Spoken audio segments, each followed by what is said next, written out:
Clive, you'll be pleased to know that the negotiations are progressing well. That is good news. Yes. Our comrade in Randala has just sent word that the contract should be signed very soon. But I still have much and more to prepare. It's a huge undertaking moving this many bearers at once. You couldn't do me a quick favor, could you?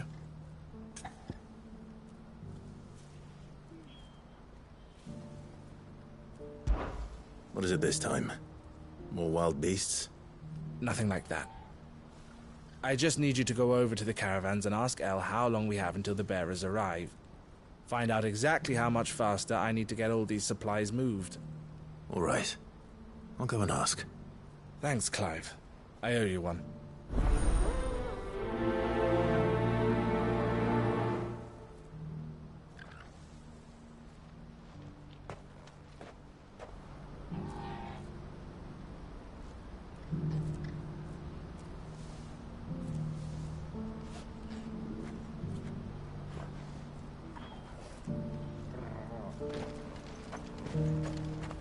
What's happened? The guards at the gate were right over there.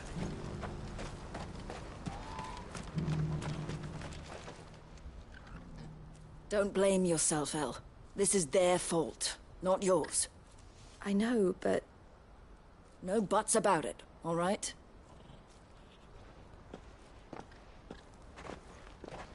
Is something wrong? Vonnie came to give me a message from our intermediary. The talks with the Republican Army have fallen through. They've reached an agreement with the Silver Peak Consortium instead. Though prices have fallen of late, we deliberately offered above the going rate to try and deter other bidders. But the Consortium offered double what we did, and the Army jumped at the chance. And you had no opportunity to make a counteroffer? None at all.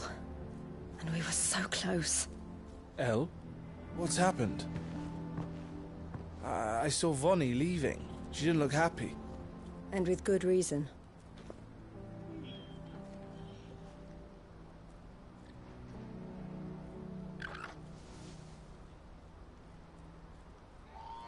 But I thought we were the only ones the Fist were speaking to about the bearers. How did the Consortium even find out about this? It's not so surprising. They have ears all over the Republic. This isn't over. The Consortium will have to sell these bearers eventually, and at the price they paid, buyers will be few and far between. I'm going to Randalar myself. Alone? You sure that's wise? Are you offering to be my bodyguard? How kind. Meet me at the checkpoint near the capital gates. I'll send an owl ahead and request a meeting. You go to Cashlock, Theo, and get everything ready. We've waited far too long as it is. Even if I fail to free these bearers, there will be others. Someone needs to prepare the place and keep any prowling beasts at bay. Oh, and that's me, is it? Well, it looks like I'm following orders till she gets back from meeting the Silver Peak Consortium, who've been doing their best to undermine our scheme. She'll never join them after this, surely. No, she said it herself. She still has plans for Cashlock, even if this one falls through. She means to stay with us, then. I can't say I'm not happy to hear it, but... is this what she really wants? You have to trust her. You're right. It's what she wants now. And if Elle's off fighting for the cause, I should do my part too. So I bid you farewell and safe travels, my friend. I'll gather my men and leave for Cashlock. We'll make sure the place is well stocked and defended. You go to Randalar and see if you can stop my sister biting the Consortium's heads off. If she won't consider her prospects, someone has to. I'll do my best.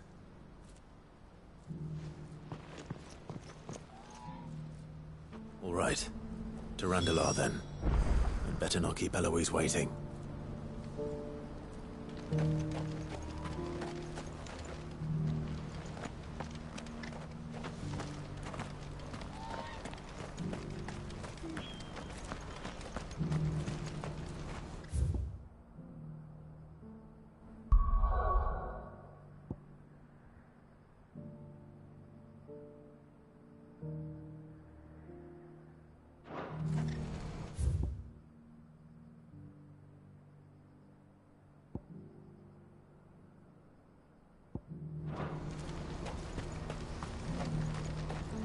What's happened?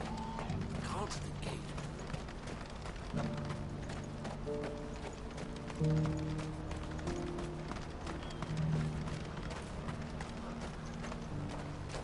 What I wouldn't give for a hot meal. Would that we had. Looks like this is the end of the road for us. When are they gonna let us through?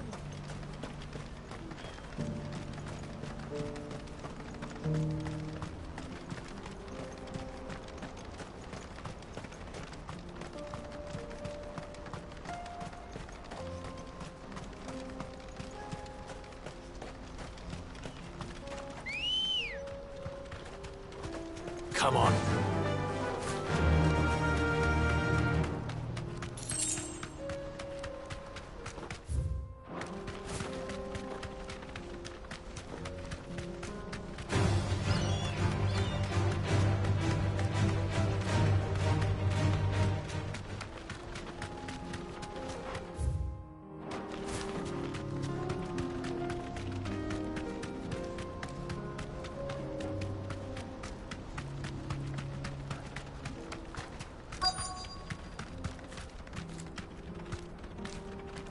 You deserve a rest.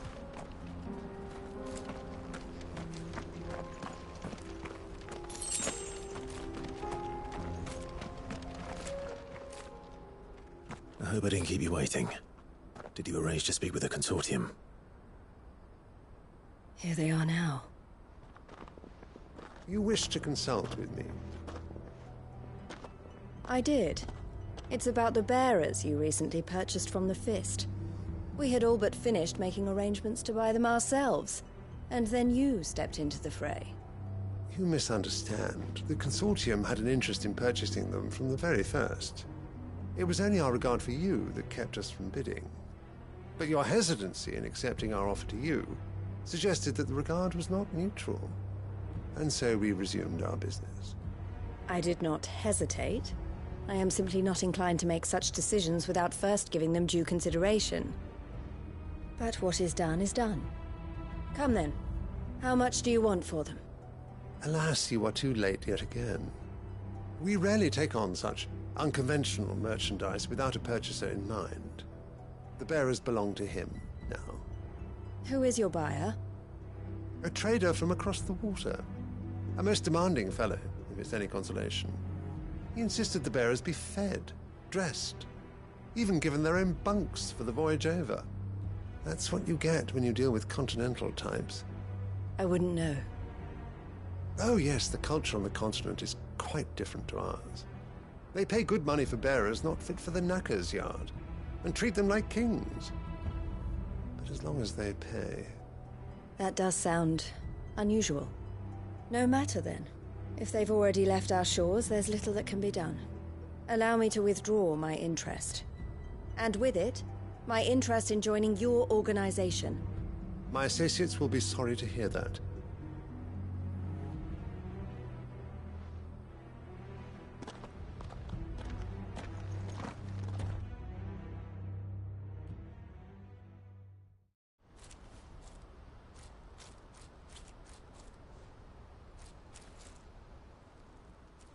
I'm sorry you weren't able to save them. As am I. But I only have myself to blame. He was right, you see. The Silver Peak Consortium did intend to buy those bearers before I did. Their representative hinted at a possible purchase when he came to recruit me. I feigned interest in joining them in the hope he might be encouraged to tell me more. And he did just that. As soon as he left, I sent my own offer to Randalar. So you never... No. I entertained the Consortium's proposal solely so I could learn more about those bearers. But I was a fool to think they wouldn't find out. I knew exactly who I was dealing with. You tried. I did. And if what he said was true, the bearers are to be well treated. Which is something, at least. But they deserved more. I wanted so badly to see them freed. Eloise! Eloise! Word from Cashlock. The village is under attack. A pack of beasts have come down from the mountains, and there's a dragon at its head. Theo and the others are trying to hold them off as best they can, but the odds are against them. They need help, and fast. Theo. I'll go on ahead. Thank you, Clive. I'll gather some men and join you there. Just make sure he's safe.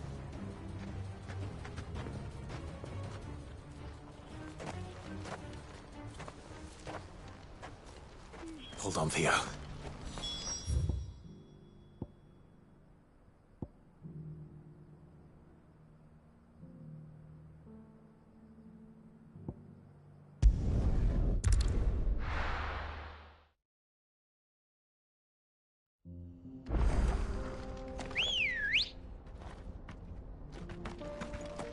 Good girl. Fly, Ambrosia.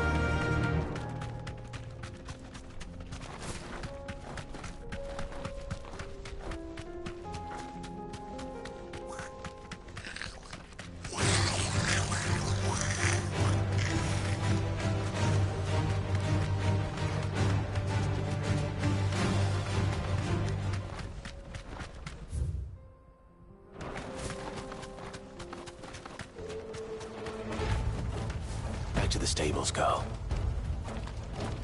What's the situation? All clear this end.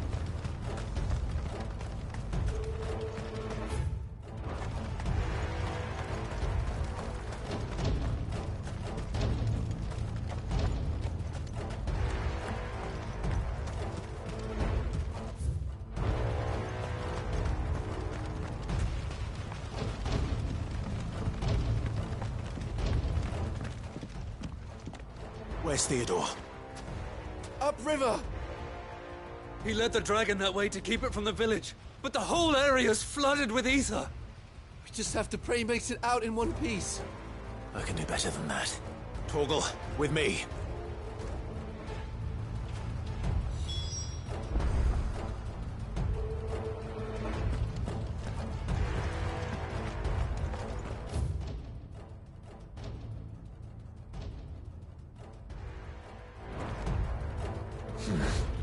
Not here.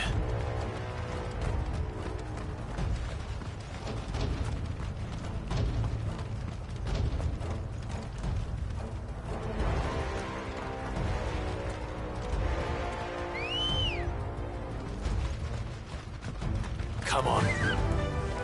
Faster!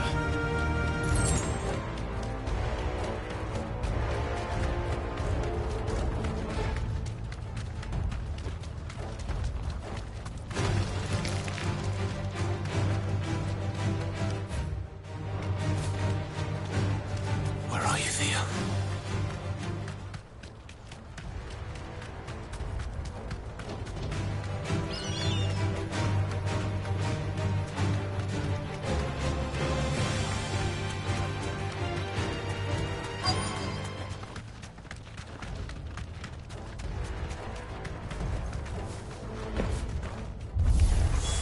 Damn it.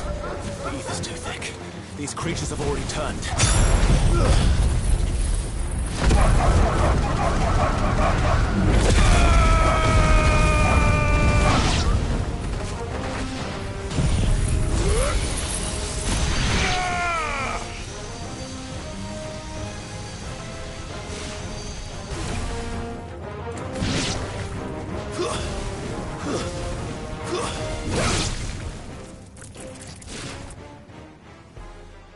I can't waste any more time.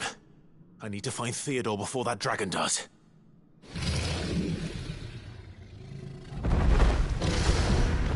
Looks like it's found me. This thing's turned as well. This isn't going to be easy.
Clive.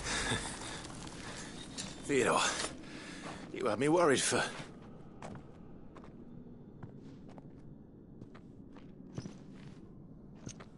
We have to get you out of here.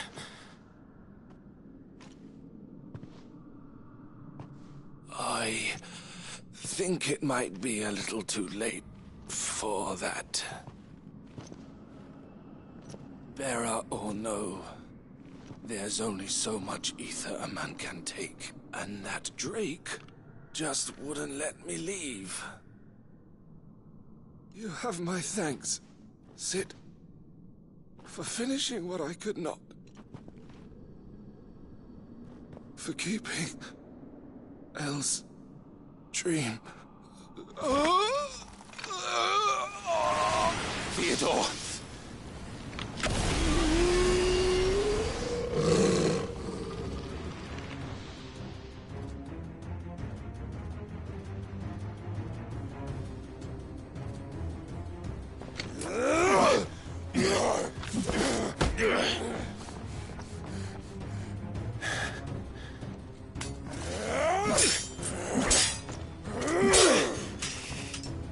Don't make me do this. Stop it, Theo! Stop! Stay back, Eloise! He's turned. And so will you!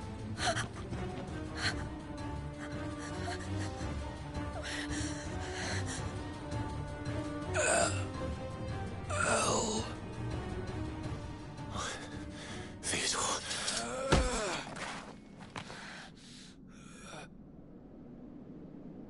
Take care of my sister. Theodore. Wait. Goodbye, Elle.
Thank you, Clive. I think I'll be all right now. That was true bravery he showed. Leading the dragon away from the village like that. His first instinct was always to protect people. To put others' well-being before his own. And now he's gone. Because I sent him to that place, against his will. It wasn't against his will. He was ready to do whatever it took to show you he could stand on his own. So that you would finally be free to live your own life. To live my own life? He never could come to terms with the choice I made. What exactly happened? You once told me Theo was the first bearer you ever helped.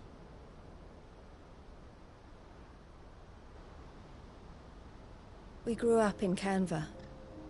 We were born to one of the great trading houses. And I was chosen to inherit the family business. I had my father's head for figures, you see. Theo did not. While I studied the art of commerce, he played at soldiers instead. A late bloomer. In more ways than one. For unlike most bearers, it wasn't until his 15th summer that his powers awakened. My parents tried to drive him out of the house and into the care of the constables. But before they could, I took him into mine. Theo told me something else. He clearly admired your devotion to the cause of freeing others like him from slavery. But he said you deserved a better life than this. He wanted to free you from what he called your bonds, just as you freed him from his. I would be lying if I said I had not wondered from time to time how much easier my life might have been if I had allowed Theo to be taken and devoted myself to the family business instead.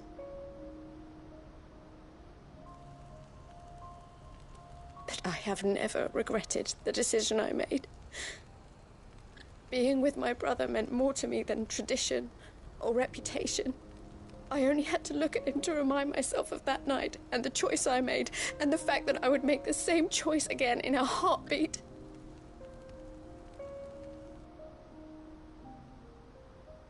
He was never a burden.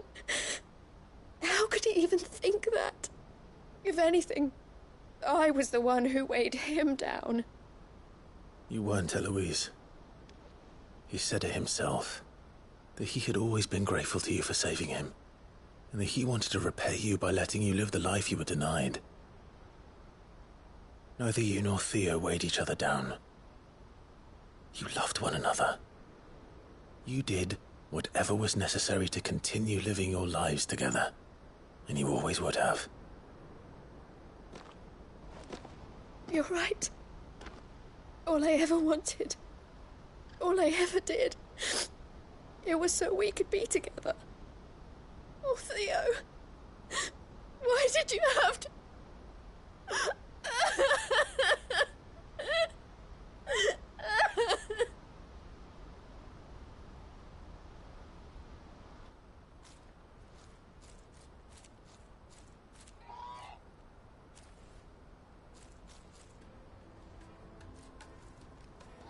I know Theo wanted me to move on, but I'm staying here at the Crimson Caravans to continue our work.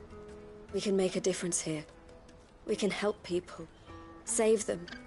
I need nothing more from life than that. So I'll carry on doing what we do, ensuring that goods, people, bearers get where they need to be, bringing smiles to people's faces just like we always have, and to Theo's. Wherever he is. This is the life I have chosen. The life I will always choose. I've made a choice of my own. To continue helping you however I can. Whenever you need it. Thank you, Clive. Let's go on together then. For Theodore.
Eloise isn't the type to give up. Maybe not, but she'll still need our support. We're all going to have to look out for each other now.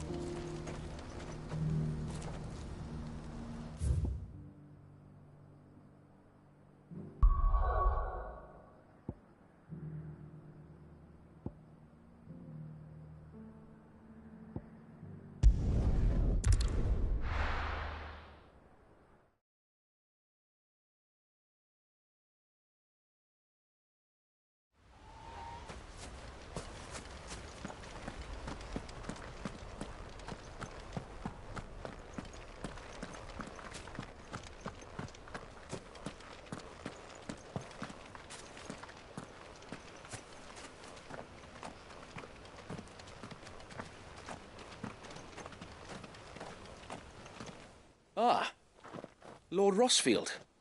What brings you to Eastpool? A delivery from Martha.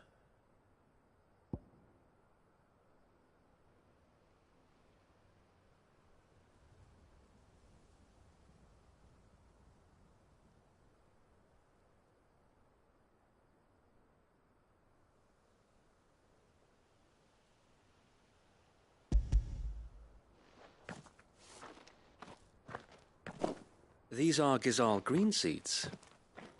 Martha's keen to cut the apron strings, then, is she? I jest, of course. You see, I had thought we might be able to revive the old wheat fields, but they'd long since gone to seed, only without the seeds. Martha was hoping he might be able to show the bearers how to plant and tend these, so that they'll be able to fend for themselves. That's not a bad idea. These bearers had only recently escaped their bonds before we brought them here. They know little of freedom, of providing for themselves and their loved ones.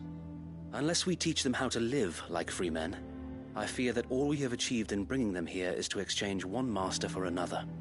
Not that myself and the Guardians have been the best example to them so far, subsisting almost entirely on Martha's charity as we do. It's about time we all started to provide for ourselves, bearers and Guardians alike. Unfortunately, we've been a little too busy of late to focus on much besides bolstering our defenses. There have been alarming reports of... The Horde is closing in. They're coming, so wait, all of them. Damn it all, I thought we'd have more time. Gather the men in the square. Send to the rest for reinforcements. Yes, Sir Wade. The Horde. Akashica, a veritable legion of them. They've been seen prowling around the northern reaches for a while now. We don't have the numbers to hold back a swarm that size. I had hoped to build a perimeter wall so that myself and the Guardians might be able to defend the village, but... Now you're out of time. Precisely. If reinforcements from the rest arrive before they do, we may just scrape through, but I fear that's rather an enormous if. What if you could call on reinforcements from Eastpool? You mean the bearers? We brought them here so they might live, not die, fighting for their lives. So wait. You said you lack men to defend the village. Are the bearers not men? Do they not wish to see Eastpool saved? Though they may not be trained soldiers like your Guardians, what help they are able to offer could still prove the difference between victory and defeat. You're right, my lord. I will appeal to them.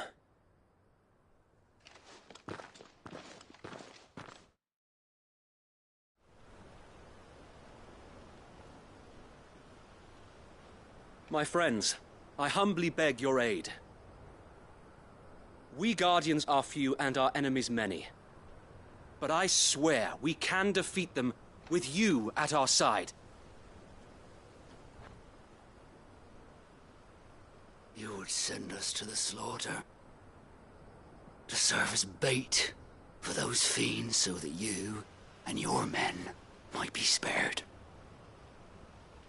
And to think we trusted you. Say what you will, a home is not worth dying for. But it is worth fighting for. Sir Wade fights to give you lot a chance. Just like I do. Just like Sid does. We all wanted to give you a home where you could be free. And you got one, didn't you? This place, Eastpool. This is your village. Your home. And if you don't fight to protect what's yours, you'll lose it. You know I'm right. This world wants to take everything from you. Everything. Your homes, your freedom, your very lives. So then, are you going to stand by and let that happen to you? Are you going to accept fate like good little Bran did and die, having never stood up for yourselves? Or will you fight like free men and women?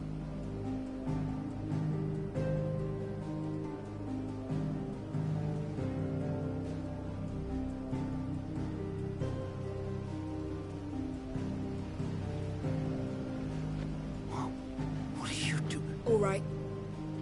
Give me a sword. I never dreamt I'd have a home of my own. And now that I have, I don't want to lose it. I will protect what's mine, or die trying. We all will. Free men and women, fighting together.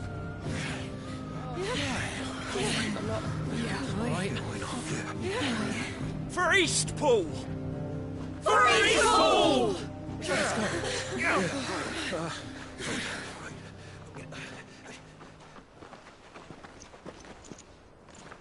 Thank you, Martha.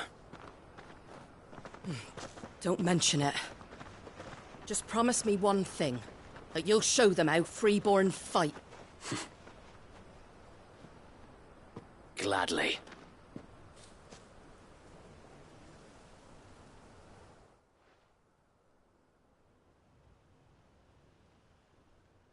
Well, if it was numbers you were lacking, you certainly won't be now. Thanks to you. Me? Oh, I just love the sound of my own voice. Lord Rossfield, my lady, we're ready. So what's the plan of action? We'll divide our forces into several small detachments, each made up of guardians, bearers, and guards from the rest. These will position themselves at strategic points around the village. Upon engaging with the Akashic, each detachment will keep the creatures occupied as best they can, steadily retreating all the while. You're going to lure them into the village? I am. We will have neither the time nor the resources to treat the wounded, so injuries must be avoided at all costs. Instead, we will focus purely on defense at first. By coordinating our withdrawal through the use of messengers drawn from among the bearers, we will aim to have the swarm converge at a point of our choosing. With luck, that point will be the village square, the perfect place for our most able warriors to surround them and fall upon them, and for you and I to finish them off. A sound plan, but one that'll require a leader with a cool head and strong nerves to coordinate the retreat. I'd say you have both in abundance, Sir Wade, but you'll be needed. Please, leave the last of the fighting to me. Ha! And let you have all the glory. Sir Wade! They're here! Then you know what you must do. We work together, everyone playing their part, each shielding the other that no man might fall, that Eastpool might live on. For Rosaria! For Rosaria! We've no time to argue, my lord. I'll do as you ask. And I will do as you ask. Suppose we'd better do our bit too then, eh? Right you are, Martha.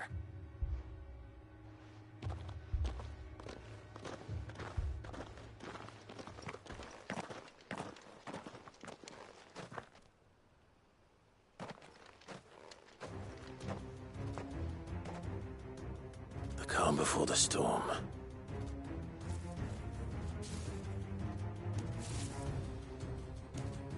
And here it comes. I will not let this village fall.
Looks like that's the last of them. Lord Rossfield! Change of plan! What is it? Owl from the rest. An Akashic curl's been sighted on Rhiannon's ride and is headed in their direction. Well, the better half of her guard is here. So wait, how many Akashic remain in East Pool? Hard to say. My men are still facing some resistance, but I think the worst is behind us. I could order a detachment or two to fall back and... No. Let them finish the job. You stay here too, Sir Wade. Your men need you. I'll go after the curl. Join me only when East Pool is won. If you're sure, my lord. May the Founder protect you.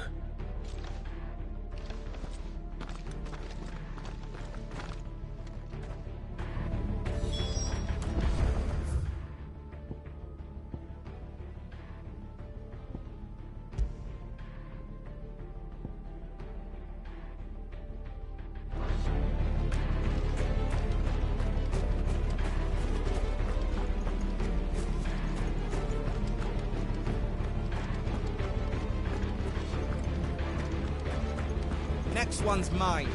I might not know one end of a sword from the other, but I can roast the bastards. All right, but stay with me.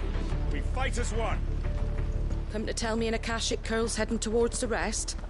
Get yourself down there. We can handle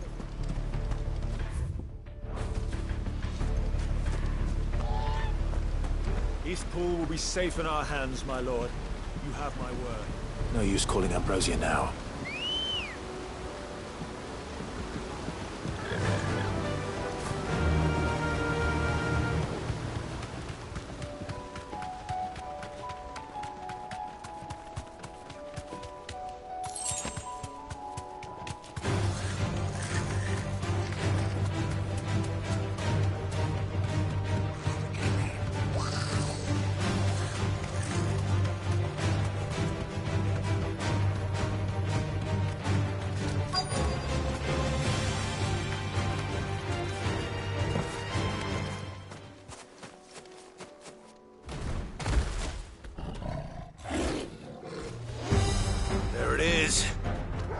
With me, Torgal.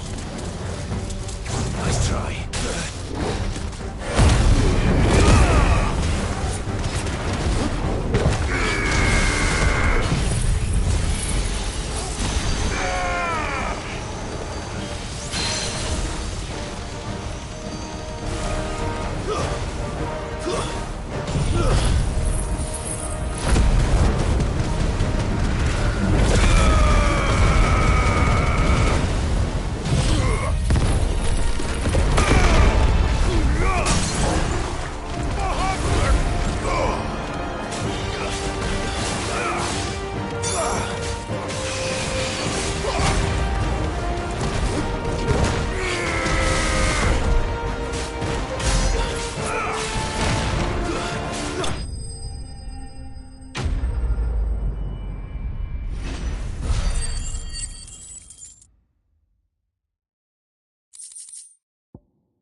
All right. Back to East Pool.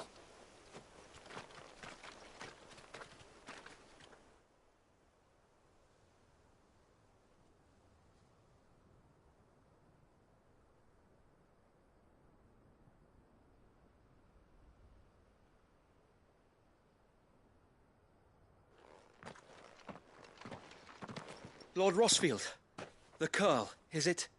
It's dead. Thank the Founder for that. And for you, my lord. We were able to eradicate the rest of the Horde. I have guardians posted around the village to keep watch for further attacks, but all seems quiet for now. I hesitate to say it, but I think it might be over. I think it might.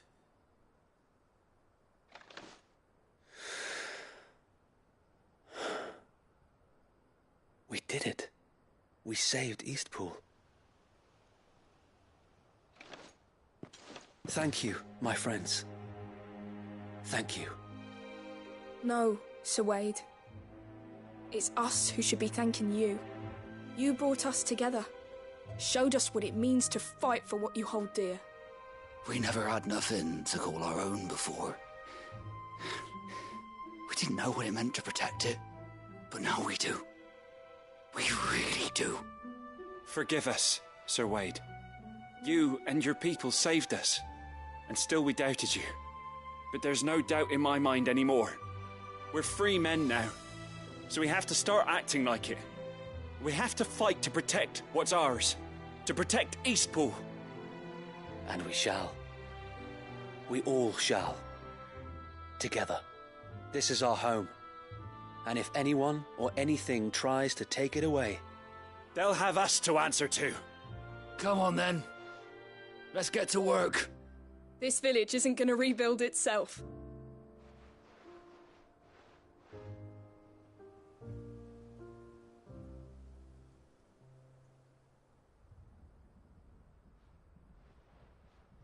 They're not slaves anymore.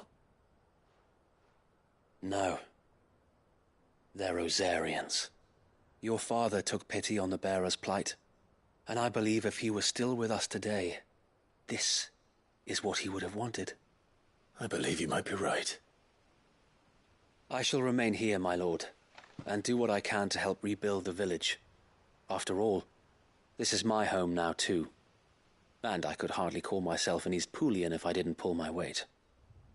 I think you'll find it's Eastpudlian, Sir Wade.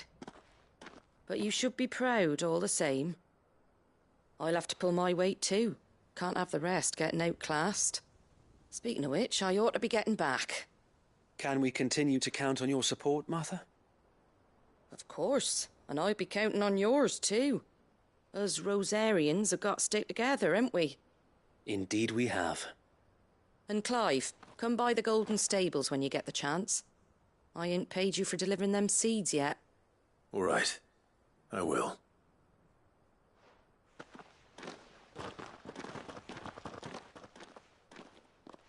Lord Rossfield, do you remember our very first mission together? Clearing the goblins from the Stillwind marshes? How could I forget?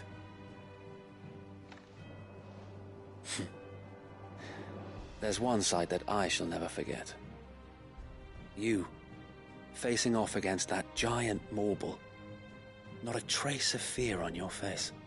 Since that day, there have been more than a few times when I felt like giving up. When the odds seemed so stacked in the enemy's favor, I thought I may as well just lay down my sword and surrender. But every time, I would think back to the look in your eyes that day and remember what it means to be a shield. Know that whatever trials Eastpool may face, I shall never lose courage. Thanks to you. So Wade, you have always been a true shield. I know that Eastpool, and indeed all of Rosaria, will be safe in your hands. Thank you, my lord. I know the rest of the world will be safe in yours. I'll do my best.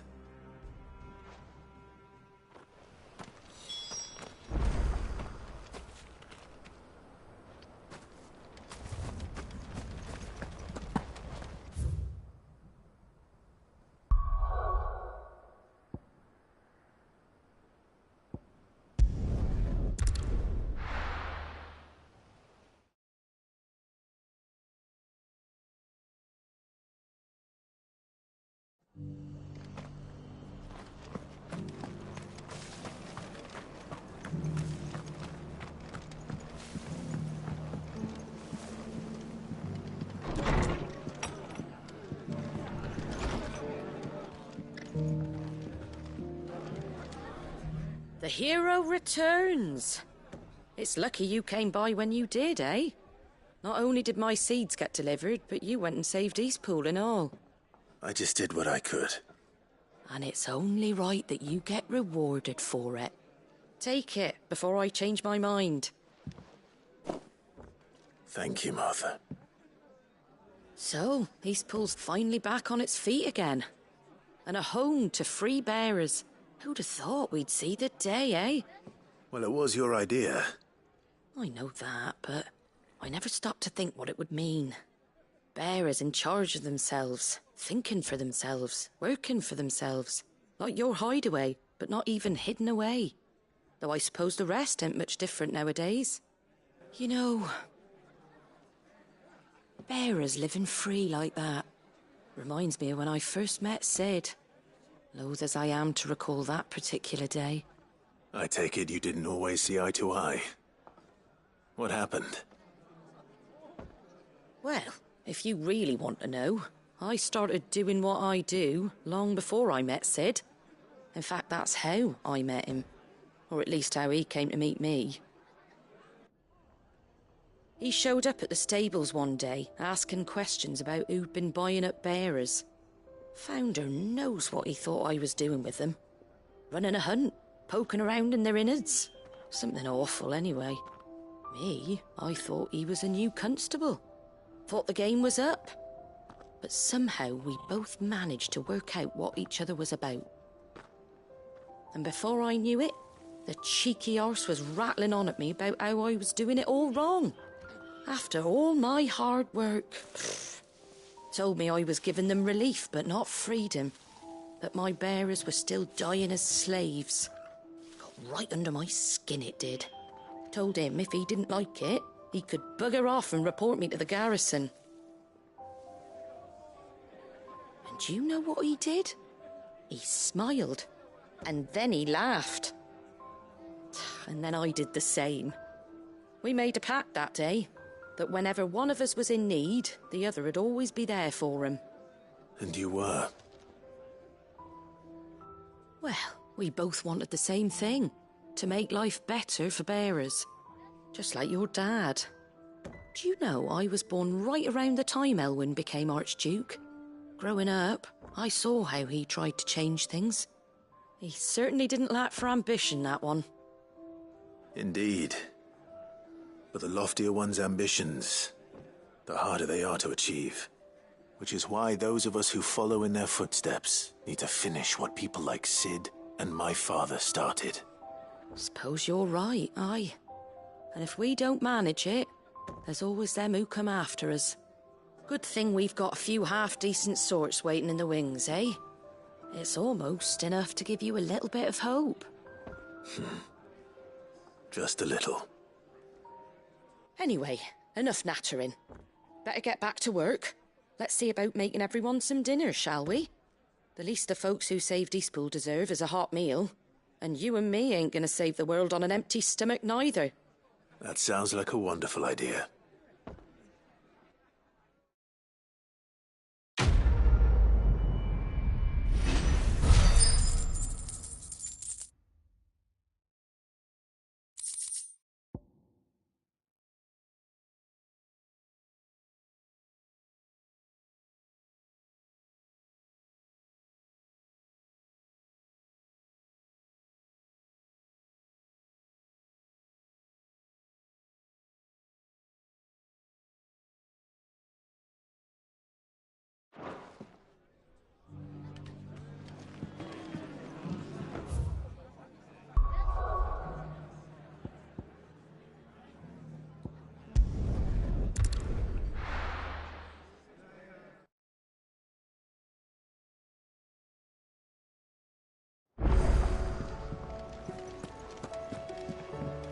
Come back.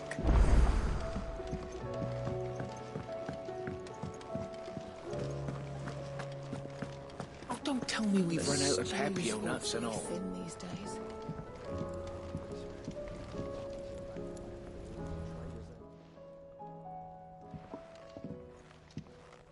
Ah, the man himself.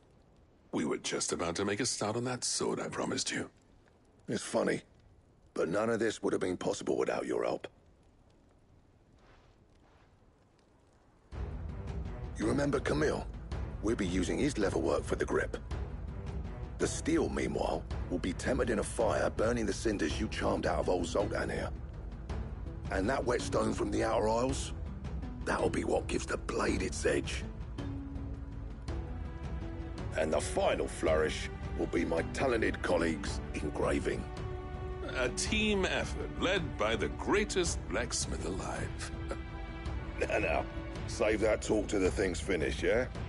Right. I'm ready if you are. To the bellows it is, then.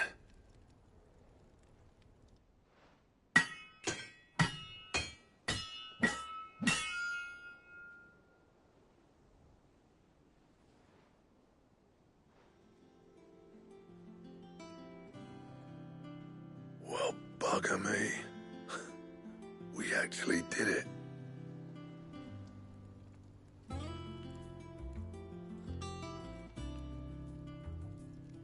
The sword to end all swords.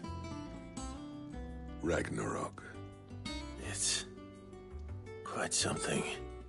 I trust you'll take good care of it. Thank you. Both of you. So, does this make you pair the greatest craftsmen alive, then? This? Nah. This was just following the footsteps of the greats of old. It'll take more than that to earn us our place in history. But we're up for the challenge. Here. A list of materials.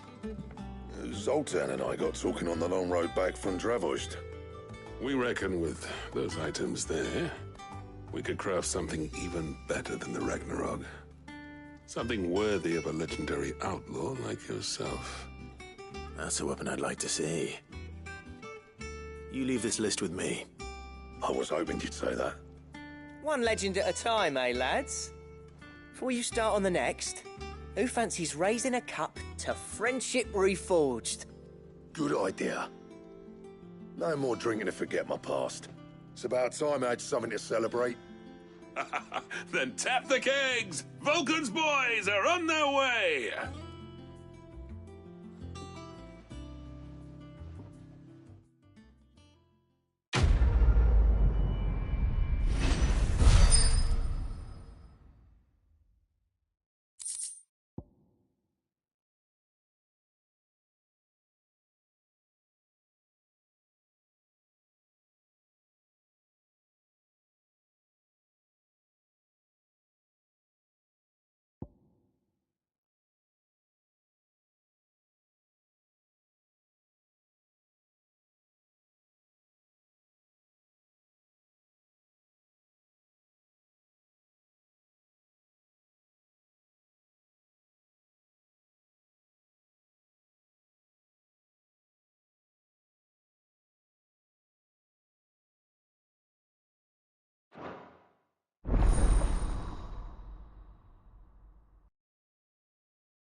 Trouble with your gear, or...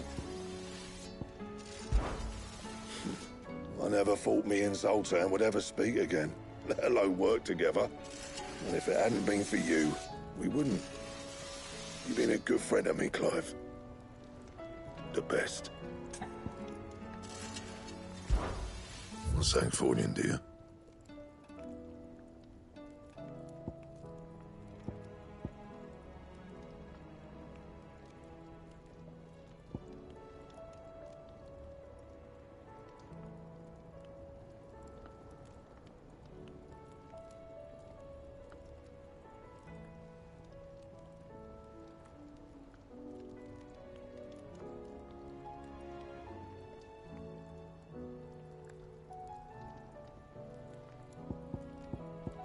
Anything else?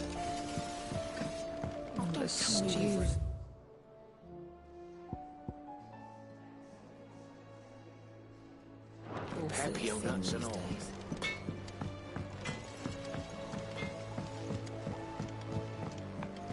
Have you tried Molly's lemon tarts? I've never had any.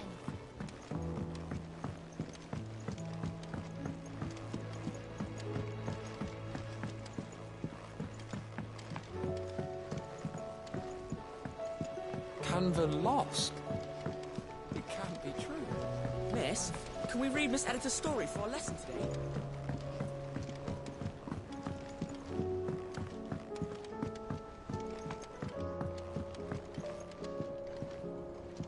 How was she? The Enterprise, I mean.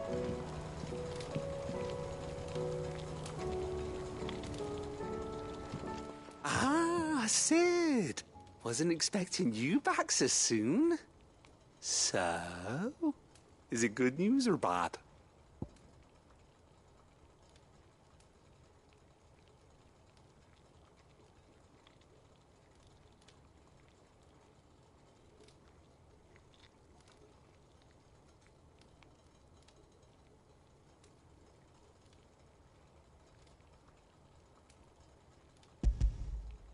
Good, thankfully.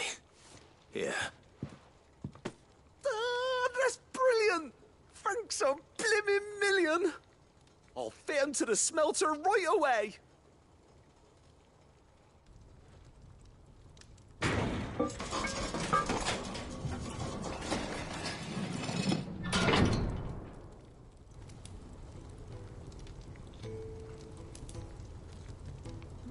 May I present to you the Telemon Furnace! Ain't bad, is she? She's a beauty.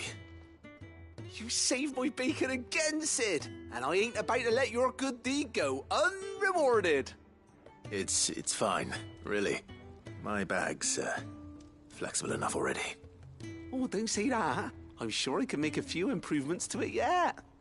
You could just buy me a bigger...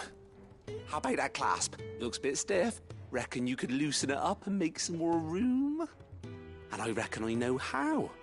With a new alloy we've been working on. The Telemon Furnace was just what we needed to perfect it. It's a metal, see? So it's lovely and strong, but it's also, well, stretchy, if you can believe it.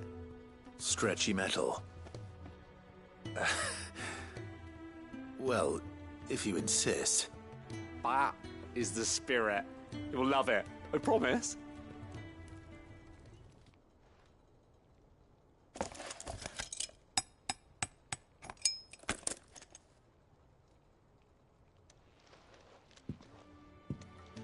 So, what do you reckon?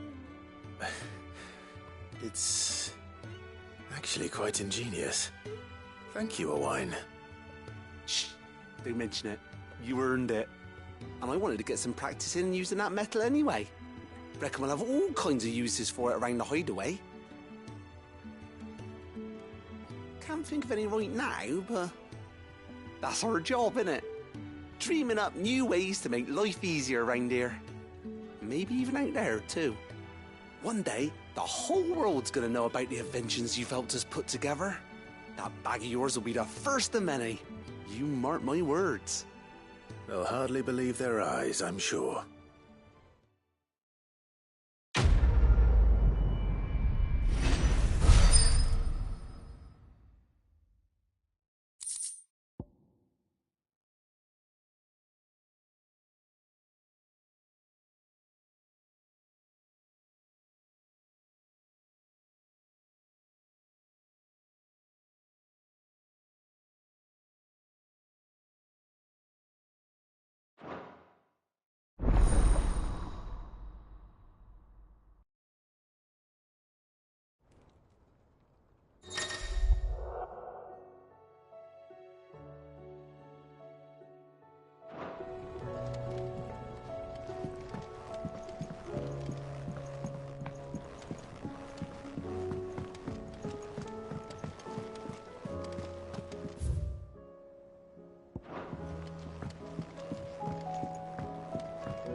you feeling, Joshua? Better than I was. But not nearly as well as you should be. Your cuts and burns may have healed, but your body still bears the burden of every spell cast. And what would you have had me do? It was no ordinary foe we faced. It was the Warden of Darkness. Yet still, it was not enough. The king could have ended me at any moment, but instead chose to toy with me like a curl does a mouse. You underestimate yourself. Oh, it was crystal clear. Only one man established his dominance that day, and that man was Barnabas. I'm sorry, brother. That was ill-spoken. It's just, I have never felt so powerless. And when so many are looking to us for strength, perhaps the prince feels the same.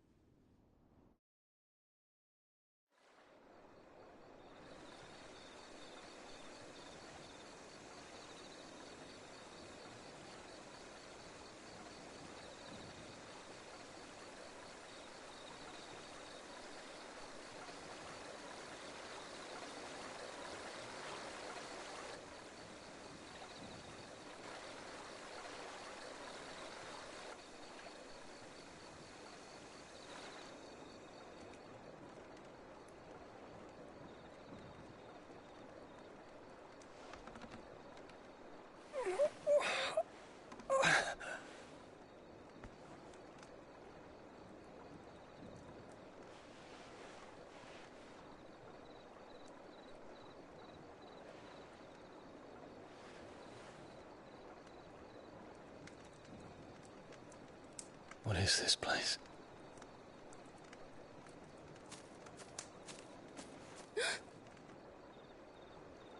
Don't move.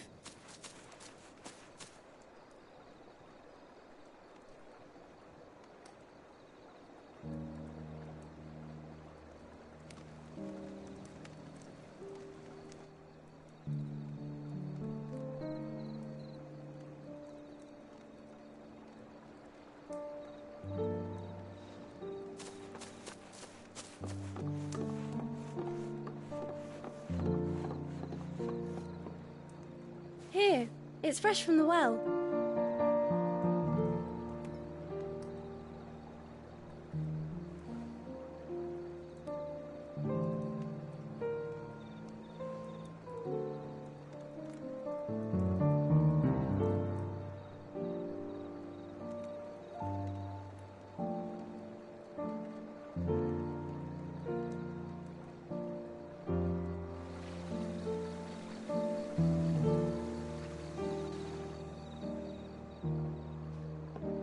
Grandmother told me spirits sometimes get lost, and that the lanterns guide them to their proper place.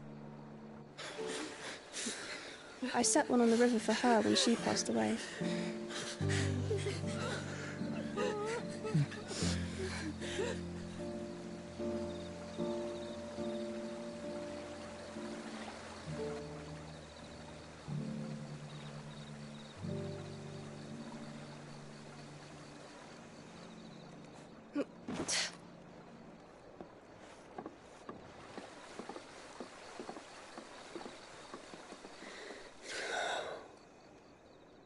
The fiend works from the shadows.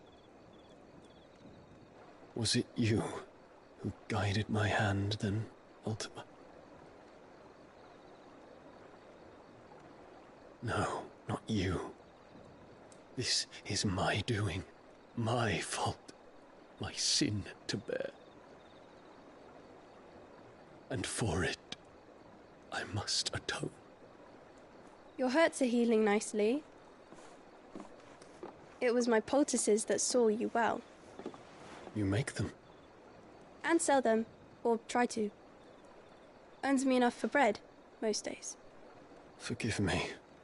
I have nothing to... I know, but I couldn't just leave you lying there.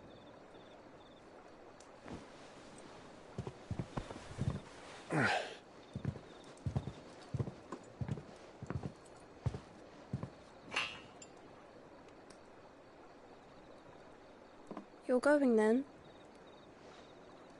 Of course. I'm healed. Thanks to you and your poultices. Will you promise to come back and visit?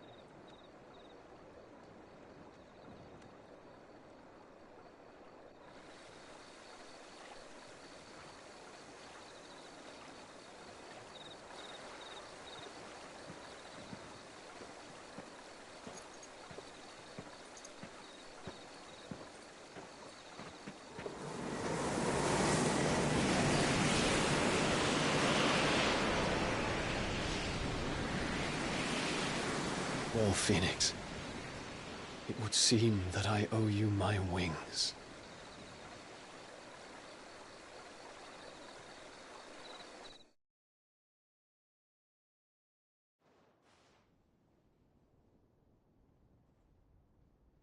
Perhaps he can find an answer. You will be returning to Waloed soon, I gather. I see no reason to wait. Then neither do I. I can think of a few, but I doubt they'll stop you. You will take your medicine. Of course, Lady Daya. Set on leaving already, are you? How long will it take us to get back to Ash? Dunno, about the same amount of time it took us to get here. Maybe less, if your uncle can find someone trustworthy to patch up the Enterprise. All depends on where we're putting into port, mind. Yes. It's not as if we can put ashore wherever we choose. We have to assume that the whole of Ash is hostile, and that we'll be attacked on sight. Then we must find a place they won't think to look. And I have an idea who might know of one. The Professor! I'll go and tell you come in. While you're plotting our course, I'll be in the shelves with your lawsman. I wish to pick his brains about Ultima. Then I'll talk to Karen about supplies for the journey. They may not be easy to come by in Ash.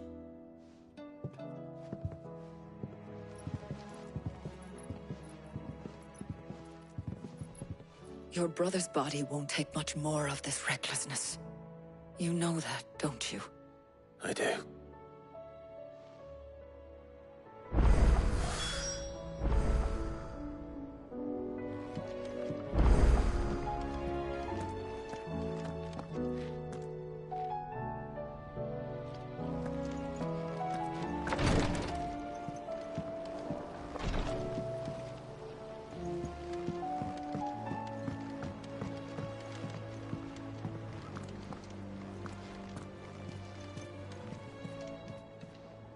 Welcome to the Patron's Whisper. Your benefactors are a generous lot.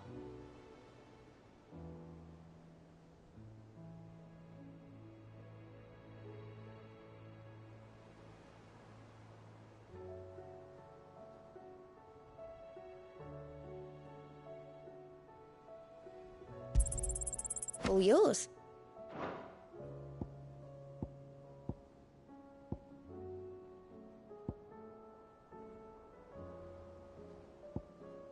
All done?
Thanks, girl.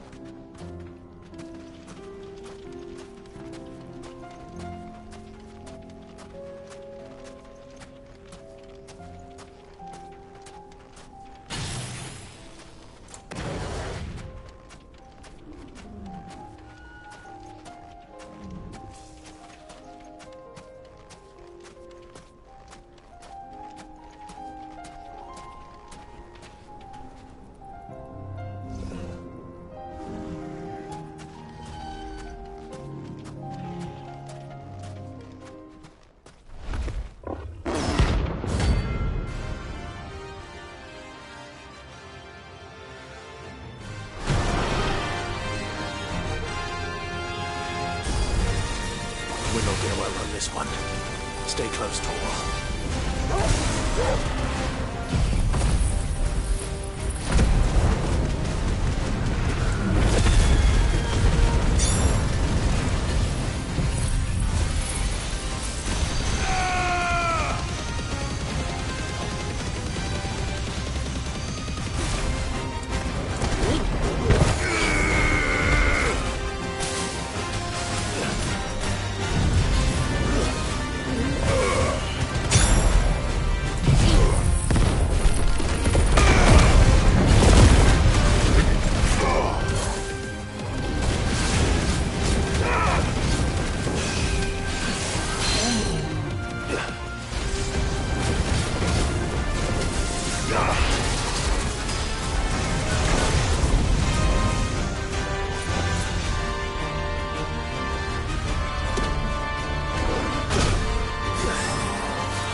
Should have picked on someone your own size.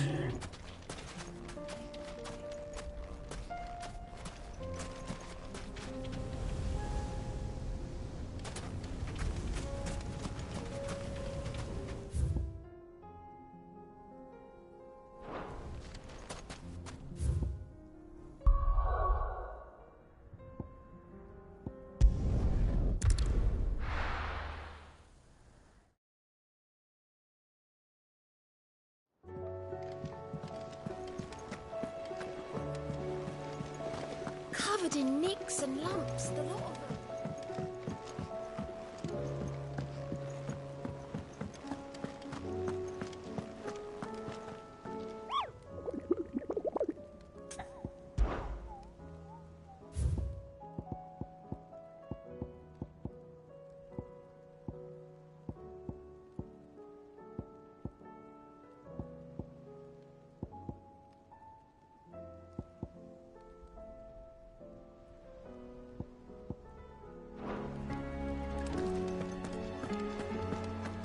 Still say it were a compliment.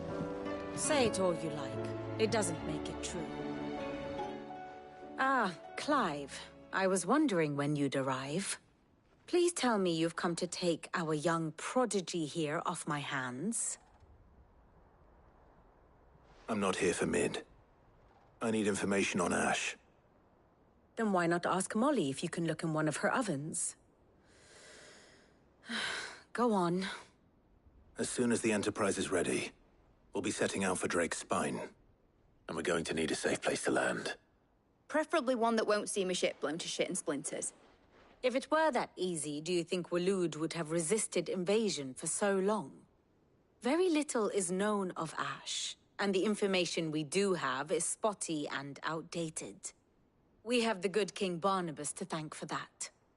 Waloed's borders have been closed to outsiders since the day he seized the throne. If there is anywhere safe to land, you won't find it on my map. Then tell us what we will find. I'm sure you know better than we do. But no splinters! All right, if it will get you out of my hair. But interrupt me, and it's over. Understood?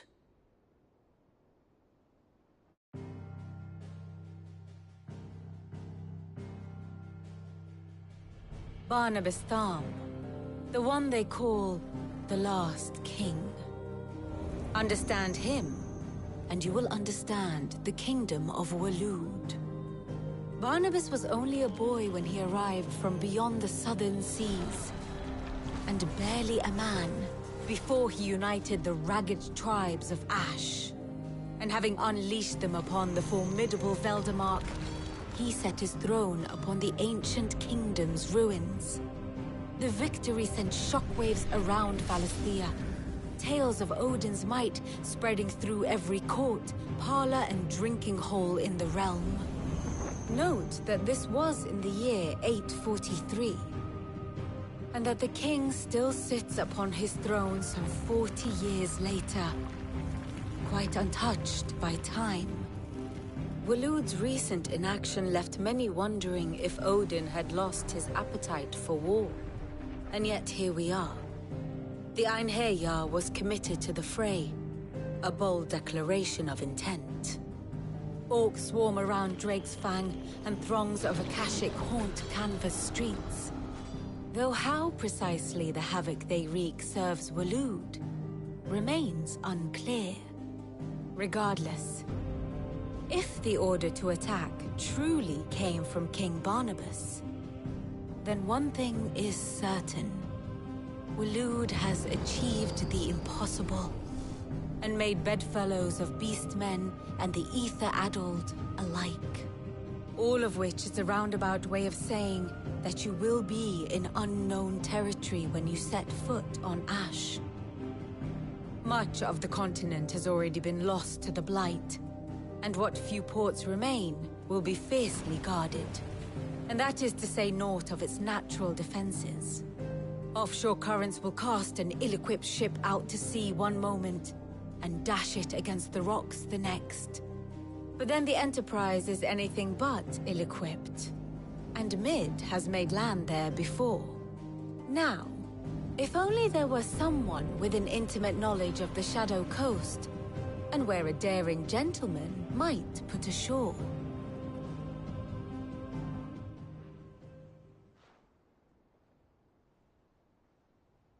You see, Clive, you had the answer all along. Do you think you can get us back to that beach, Mid? Picked you up from it, didn't I? Not that it were easy. The currents were a right bastard. But then, if it wasn't hard, it wouldn't be worth doing, would it? Well said. Thank you, Lady Vivian. If a few morsels of common knowledge and a sprinkling of tavern talk are worthy of your thanks, I wonder what genuine intelligence might earn me. Probably more visits. Mid, I need everyone in the ale hall now. I'll fetch Joshua from the shelves. Aye, aye, Captain.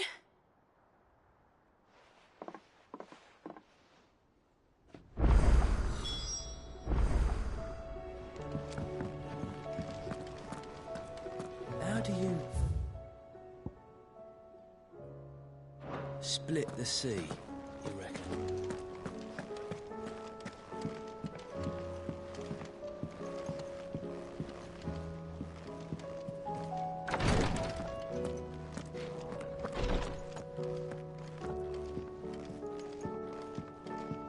Please, Your Grace, stay strong.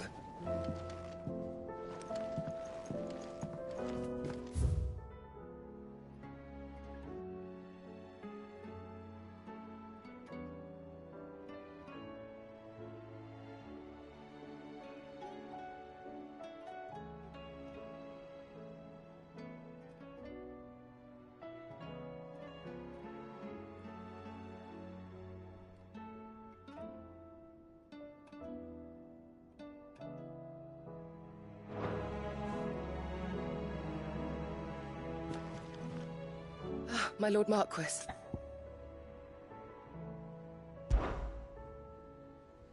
Yote, is anything the matter? You seem troubled.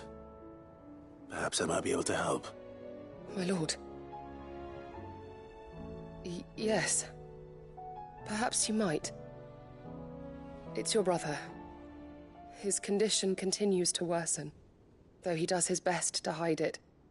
The lesion on his chest pains him more with each passing day. I had feared as much. There are certain elixirs which can ease the suffering of those afflicted by the curse, but... But His Grace's case is severe. The drafts I have been able to prepare for him thus far have ceased to have any real effect. So I consulted with Talia and certain of my comrades among the Undying about the possibility of finding something stronger. And thankfully, a recipe was found. The only problem being that the critical ingredient is exceptionally hard to come by, and our supplies are almost exhausted.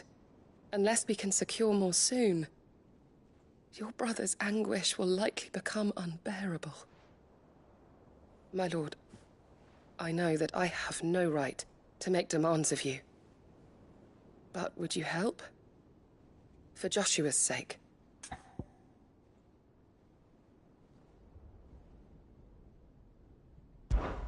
For Joshua, anything. Thank you, my lord. So, what is this critical ingredient? A rare herb by the name of stonerwort. It grows only where the ether is densest. The vigor it stores in its stems helps to counteract the curse. We discovered a patch near the aqueduct in Rosaria. But alas, yet more ether has erupted from the earth there recently, leaving the whole area flooded. The search continues for a new source. One that we might reach without being turned. So it's only that you can't reach it? The stonerwort itself is unharmed by the flood? Well, yes, but... Then I shall go in your stead. But, my lord... You've yet to find another source, correct? So for now, the aqueduct is our best hope. Besides, I'm a dominant. The ether can't hurt me. Well, if you're sure, my lord.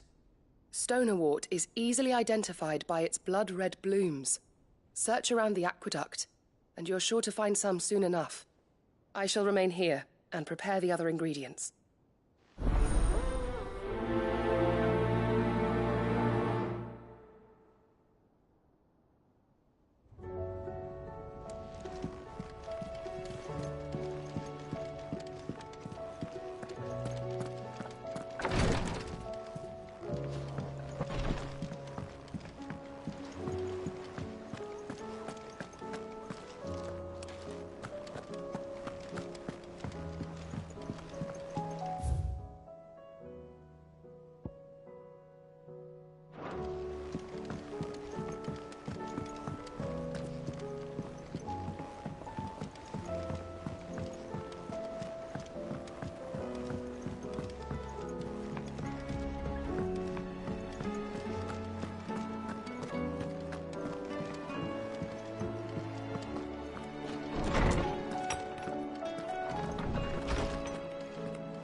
I have no reason to assume otherwise.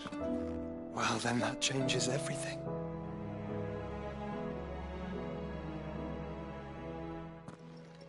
Clive, you must listen to this. Lawsman, tell him. Do you recall when we spoke before on the divinity of Ultima?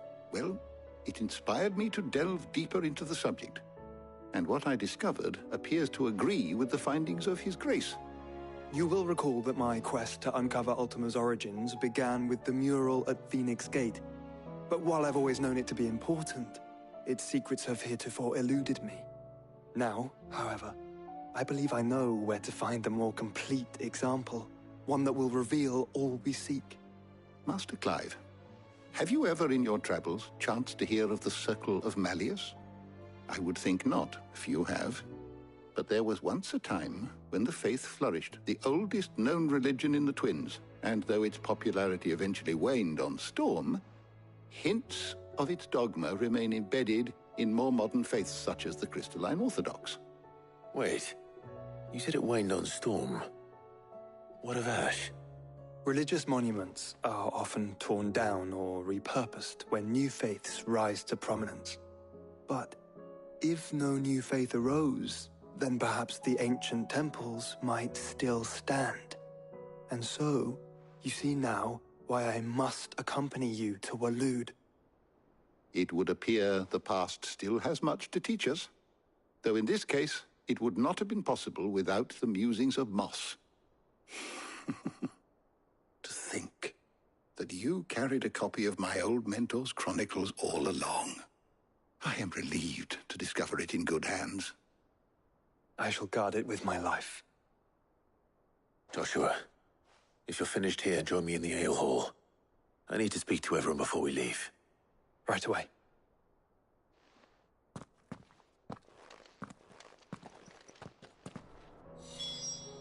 If it please your grace, might I one day borrow? Mid said I could ride the Enterprise next. No, she didn't. She said I could.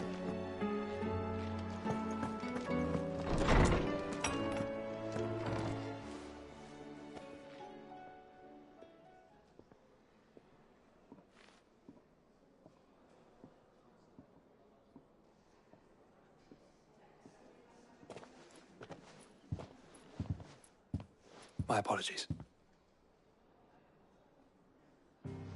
By now you've all heard where we're going and why. So I won't bother you with the boring details, only the important ones. If we attempt to approach Stone here by sea, there's a good chance we'll be sighted and fall prey to the capital's artillery. So instead, we'll disembark on the southwest coast and make for Drake's Spine on foot. I say we, but it's highly likely the entirety of Ash is under the rule of Ultima. A large party would only attract unwanted attention, as well as slow our march and require supplies which may be difficult to obtain. Only Joshua and I will be going. And a scout. Preferably a good one. Gav, do you know of any? You bet your ass I do. Might still borrow some of Lady Vivian's maps, though. Just in case, like. Once you've dropped us off at the Shadow Coast, you need to retreat into neutral waters, fly merchant colors, and stay inconspicuous. If you sense any danger at all, you leave us behind and return to Storm. Inconspicuous is my middle name. But like hell am I leaving anyone behind. The ship ain't going nowhere till your scurvy mugs are smiling on deck. Jill, the Enterprise will appear a tempting target for royalists and pirates alike. You're to stop anyone boarding. Don't worry. I'll keep the ship and her crew safe. You'll be needing passage home, after all. But... very well. If there are no questions, I'll see you all at the docks.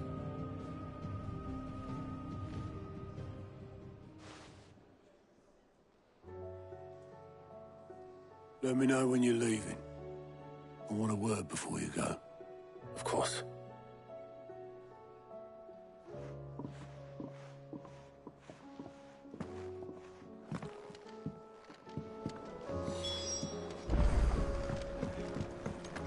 Oh, don't tell me we've run out of Papillon. Clive.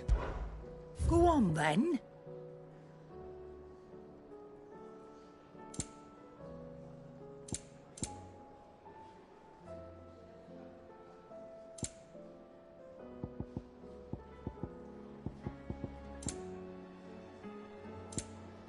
Is that all? The stew's awfully thin. Trouble with your gear, or... So, what'll it be?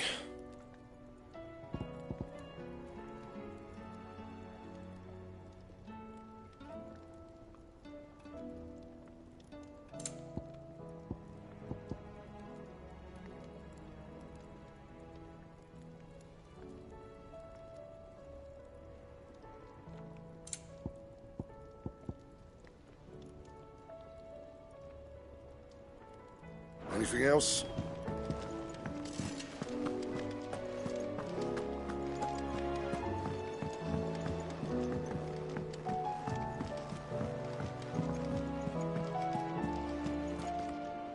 I am certain we will find what we seek in Ash, and learn the truth of Ultima's origins.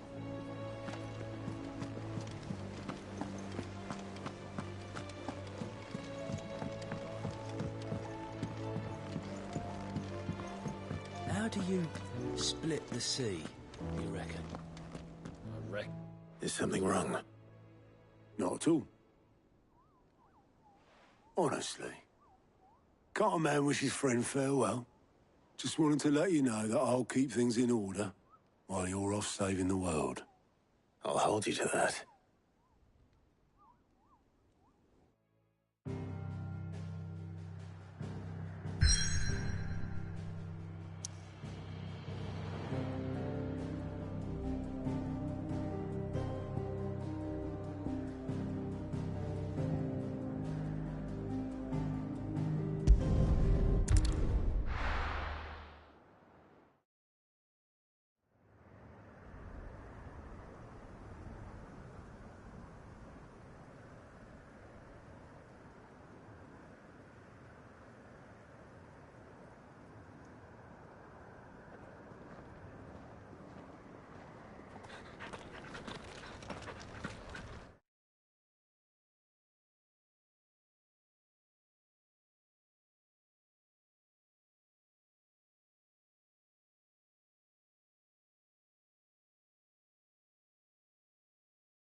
Reckon it'll be a long walk to the capital if we follow the cliffs. I'll scout ahead, see if I can't find us an inland route.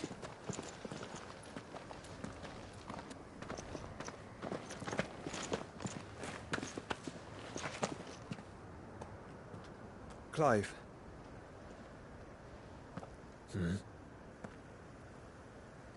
There's something I've been meaning to ask. You took her icon, didn't you? Yes, I did. She understood.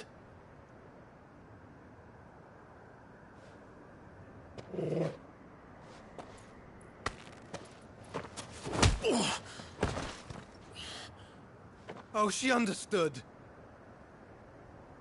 Understood that you decided to save the world all on your own, and that you'd die without her power. How dare you make her choose? You knew damn well she'd never refuse you. But I will. You can't keep pushing us away, Clive. The world is ours to save, not yours.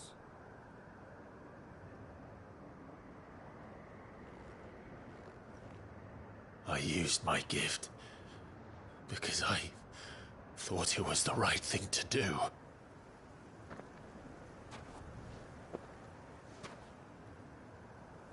And you truly believe this will save you? Will save us all? I do.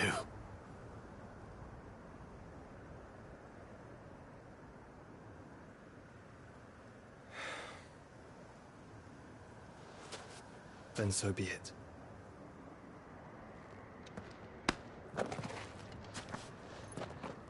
Just don't forget, you're not alone.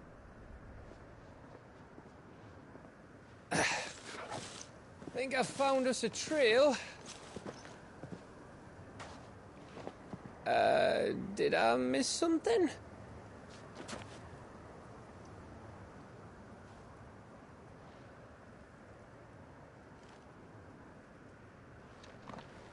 Only that Joshua didn't. I don't get it.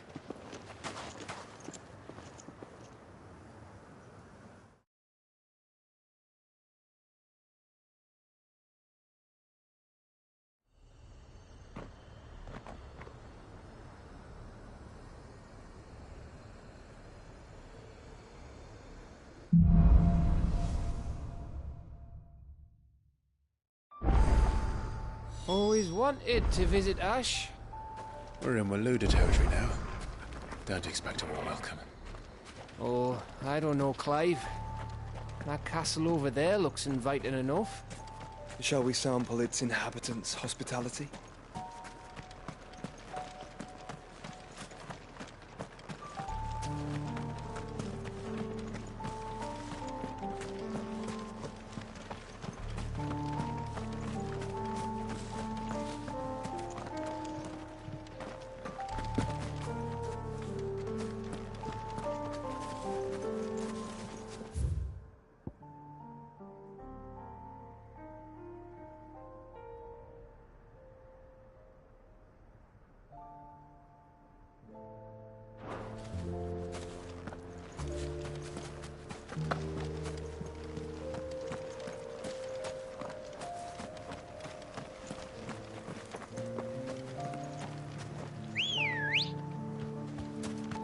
Good girl.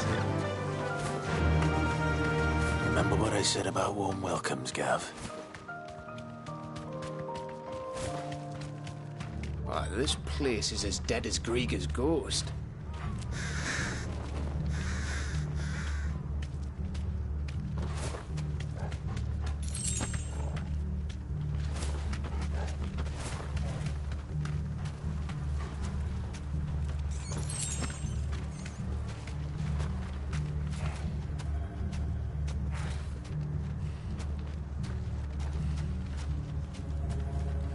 Be safe.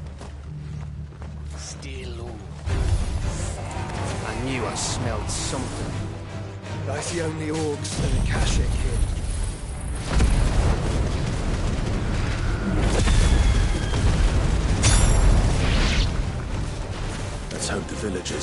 out in time.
Camber all over again.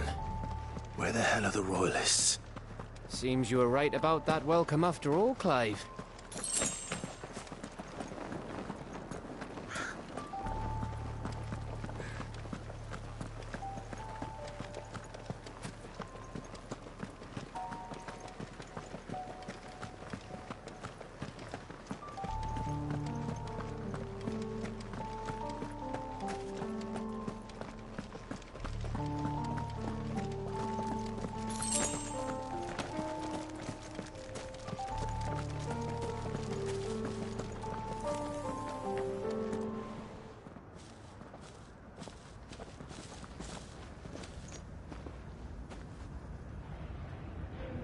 Aye, aye.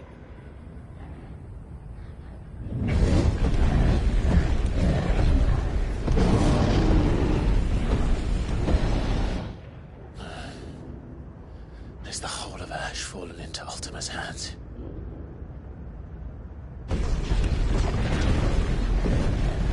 That's no peace delegation. We should send a warning to the others. No.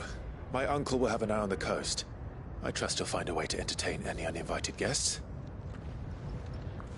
Our mark is Drake's Spine, and there's a lot of road between us and it. We press on to Stone here. Aye, you never know. It might not be a nest of slavering monsters.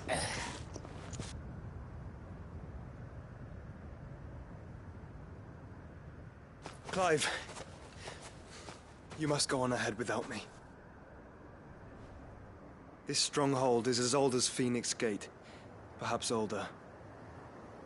It may yet hide Ultima's remaining secrets, and if we are to best him, they must be unearthed. All right. Stay out of trouble. I always do. Mostly.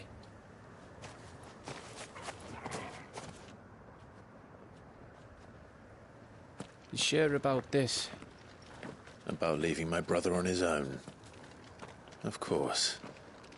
Mostly.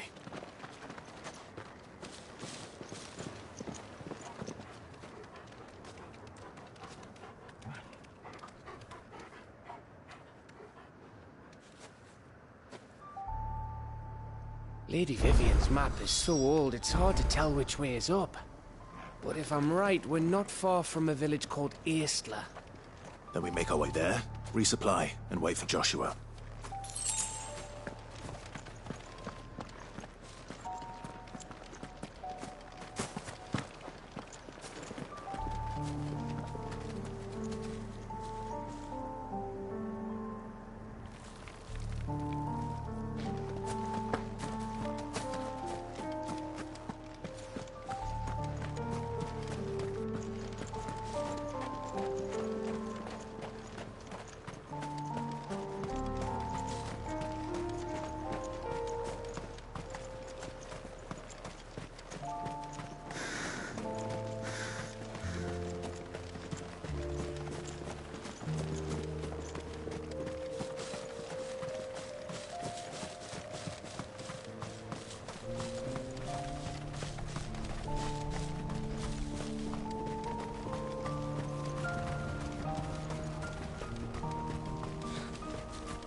Ugh, this place reeks like a mobile's arsehole. Though I'm guessing it's not the smell that'll kill us.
To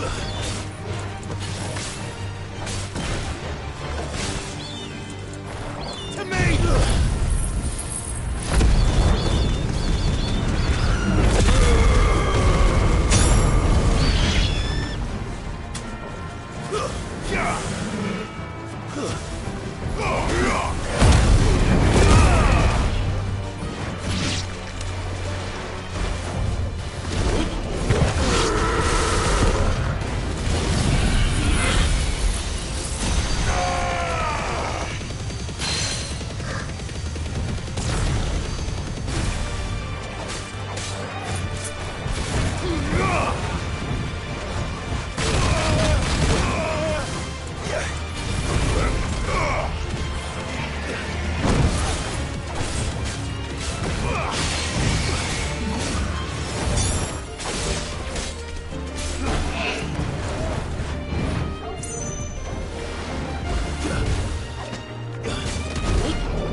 Nice try. It's over.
Bahamut's breath. Don't look down, Torgal.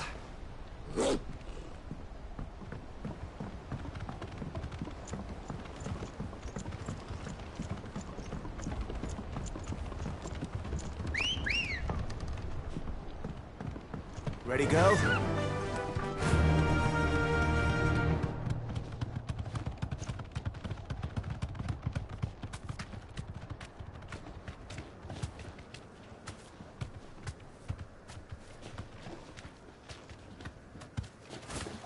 That must be Aistla.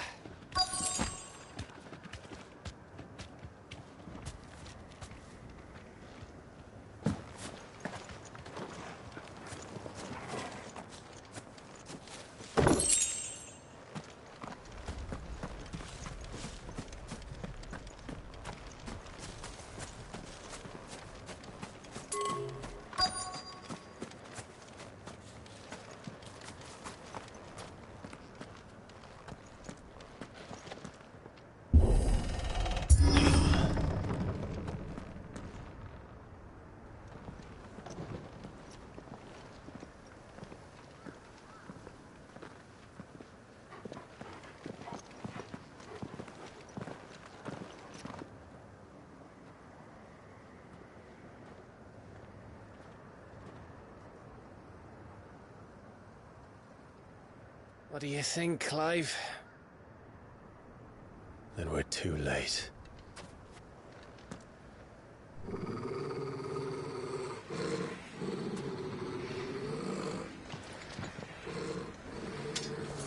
Damn it.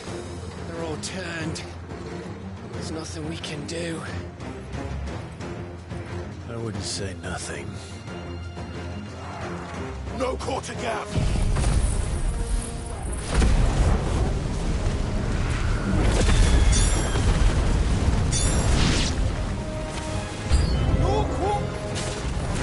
You think all the villages in Ash are like this? A question for later, Gap.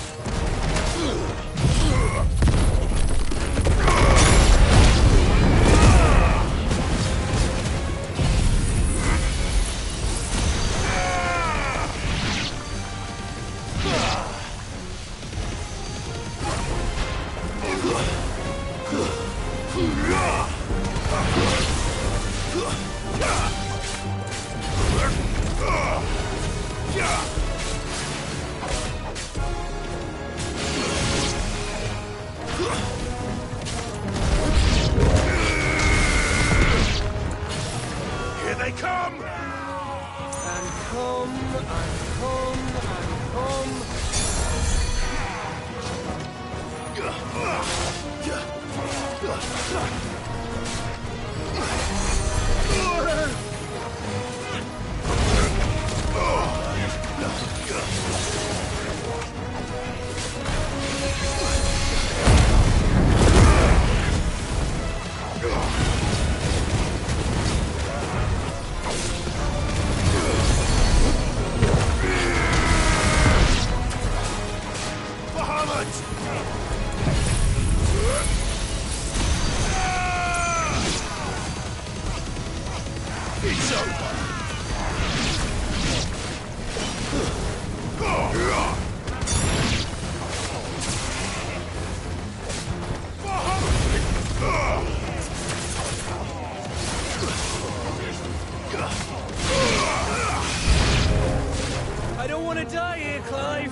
Of course it bloody isn't.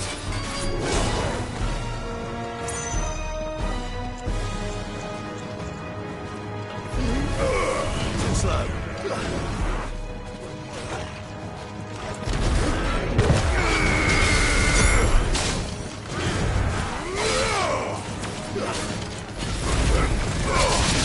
Too slow.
Gav.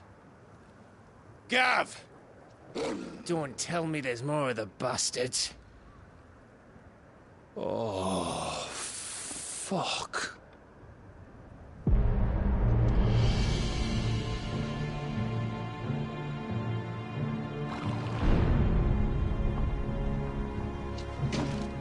Have you come to watch, Odin? Bound for Stonehill. Good. My master awaits you in the capital, though I cannot allow you to attend him in your present state. And how are you going to stop us? Why, with this!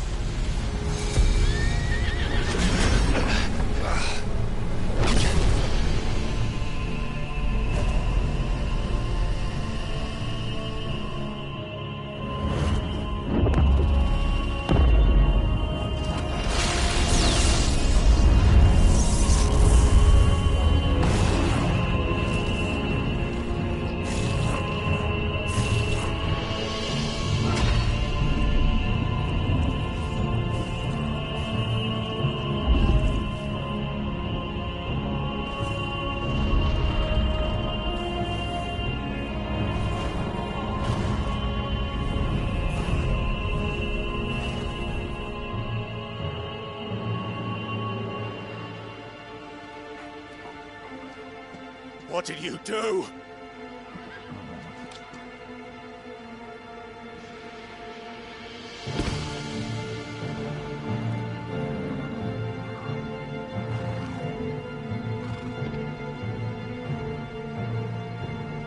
If the vessel would see the path opened, it has but to ask. I shall see that my master's prize is made presentable.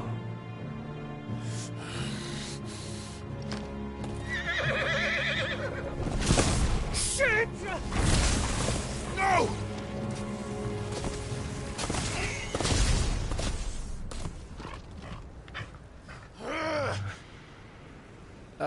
Clive, would you mind telling me what the fuck just happened?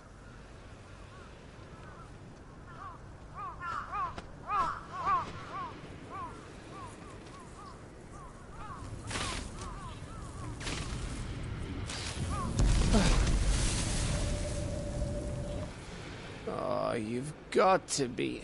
How are we supposed to get through that?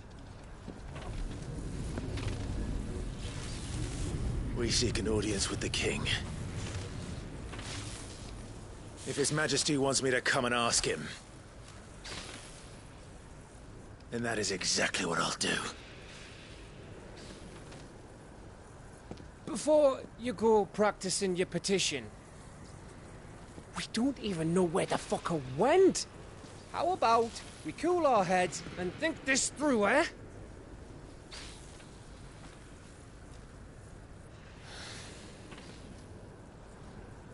All right.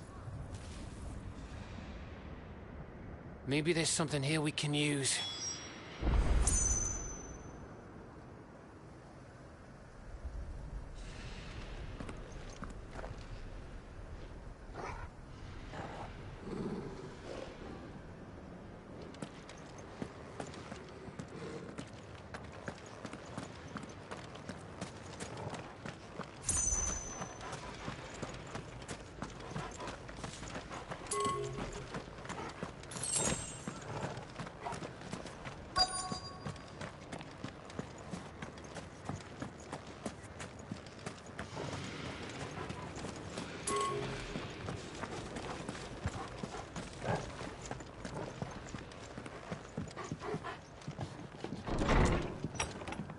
Anyone here?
I thought we got them all. So did I.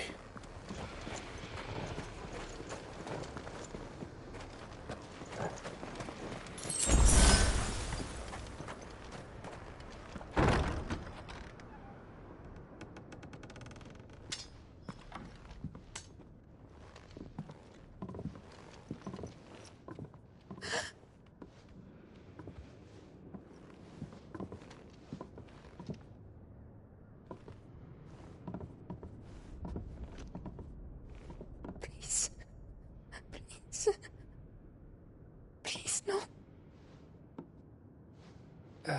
Miss. Whoa, easy, easy. We're not turned, all right?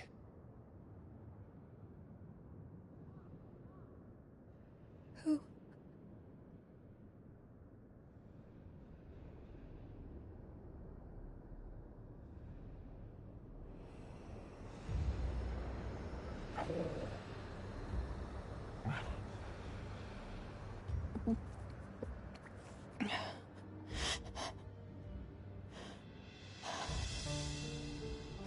My thanks, kind travelers.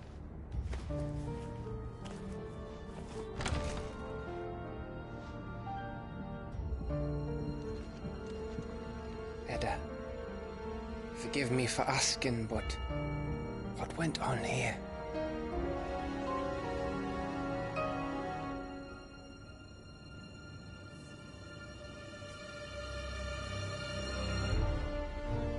It all started when the skies changed.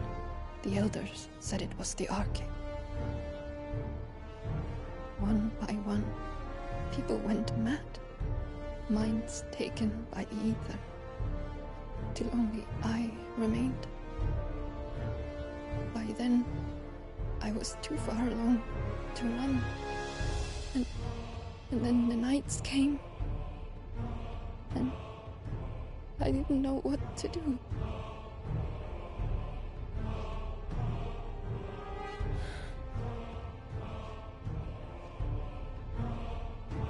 And this, Arcade is... Just a story. Something our grandparents told us when we misbehaved. About how the heavens would grow dark before the land took her last breath.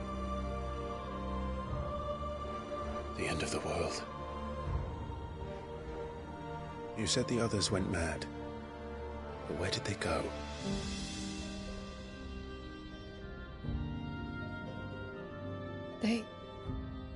They all left. Drawn east to the tower, to reverie. The elders, the healer, the blacksmith, my husband.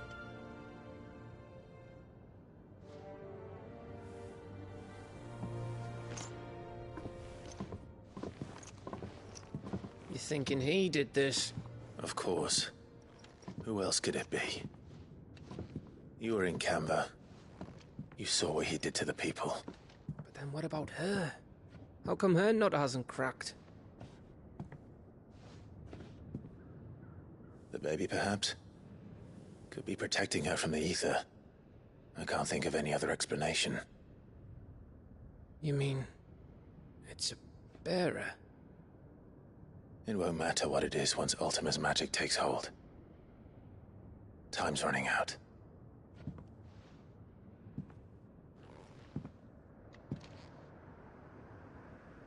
This tower.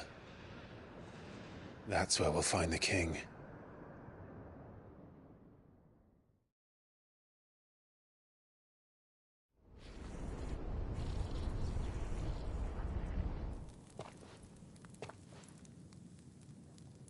I knew it. It's the same as Phoenix Gate.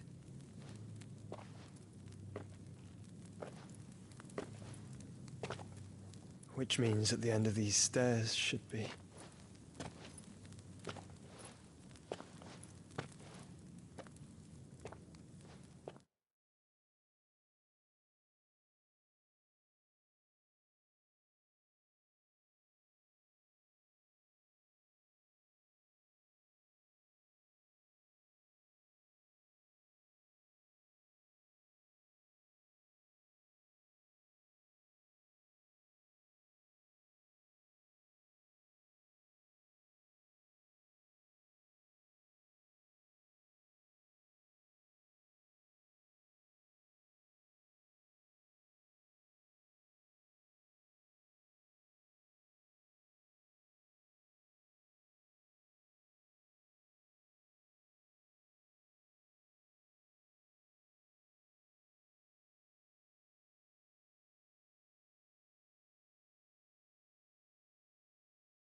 The mural is complete.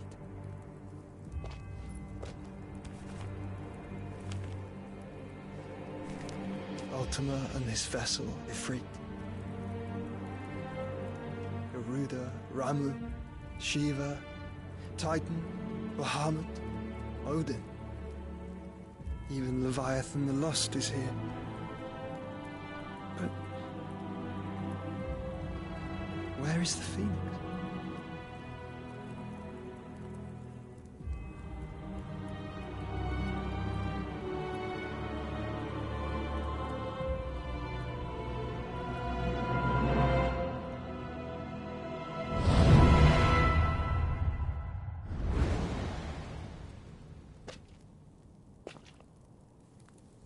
By the Founder.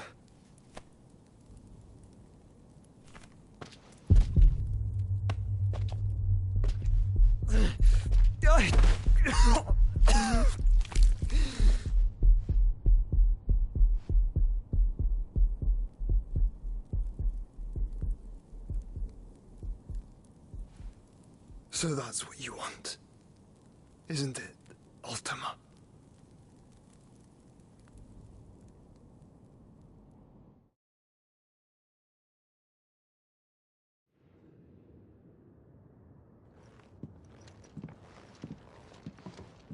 So that's how it's gonna be then? I'm not asking, Gav. I need you to stay with Edda. What? I must do this alone. If I don't return, you're to find Joshua and make for the Enterprise. Understood? Aye.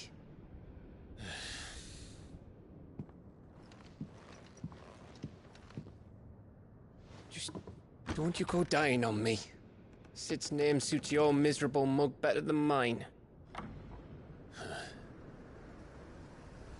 Don't worry.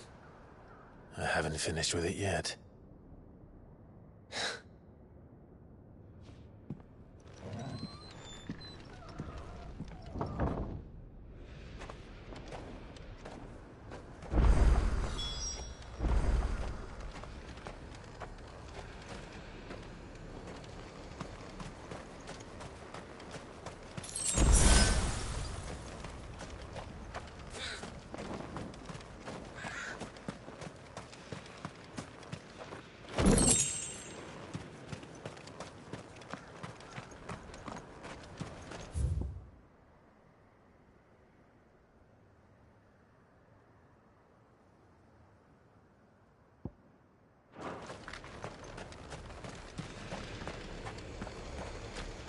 If Barnabas is controlling the Akashic, then wherever he goes, they'll follow.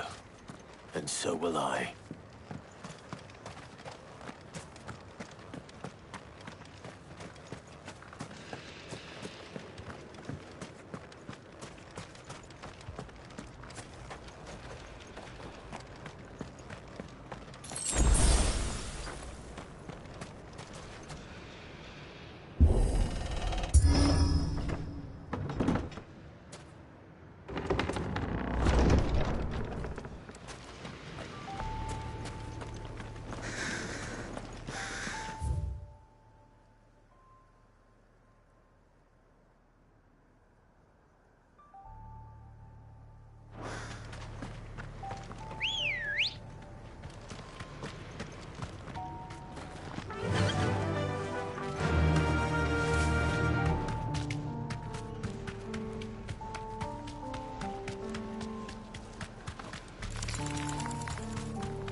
This is it, boy.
I've come for you, Barnabas.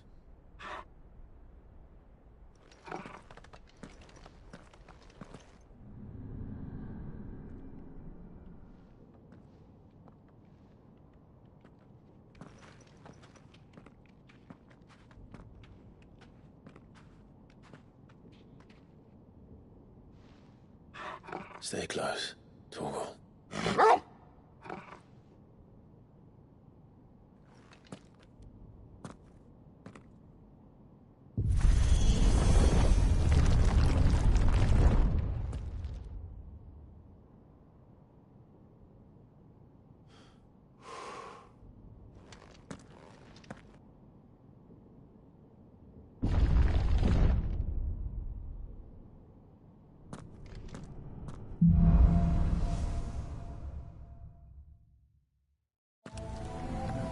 The tower.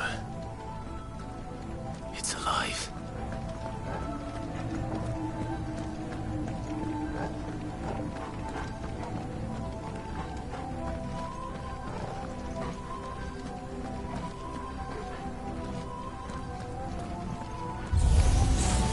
More echoes of the fallen. They seem to feed on ether. There shouldn't be any here.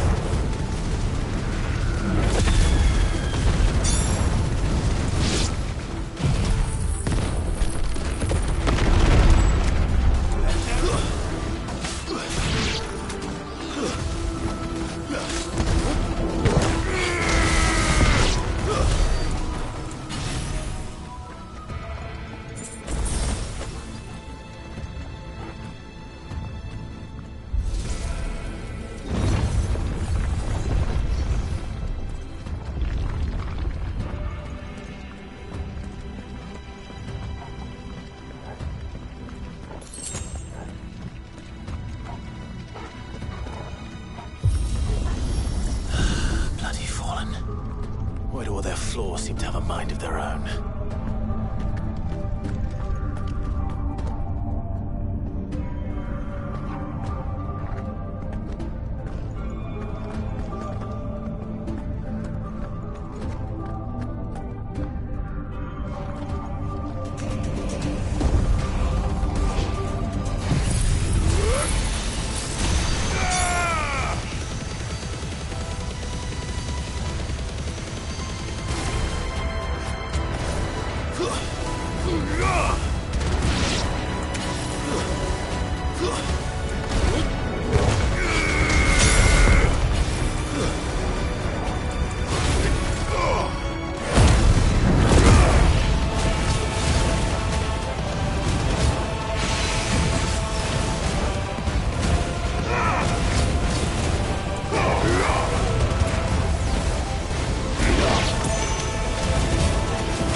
If I were Barnabas, where would I be? The top. So I could look down on the world.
That's new.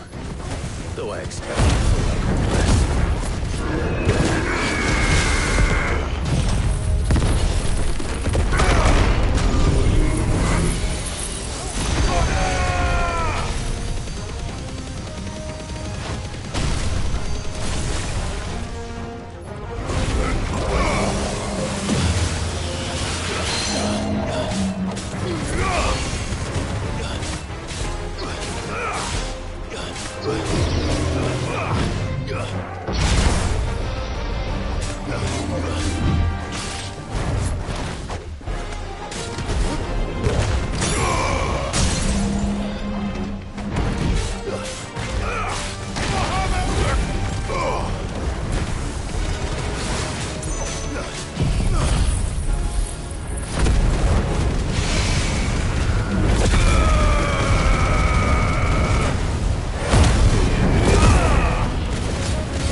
that thing.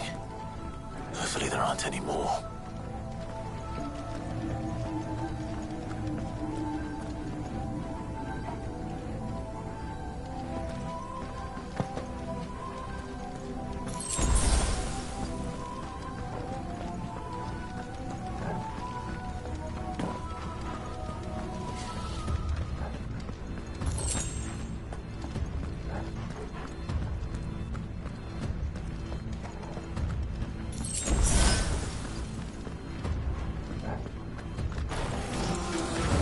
What to do, boy.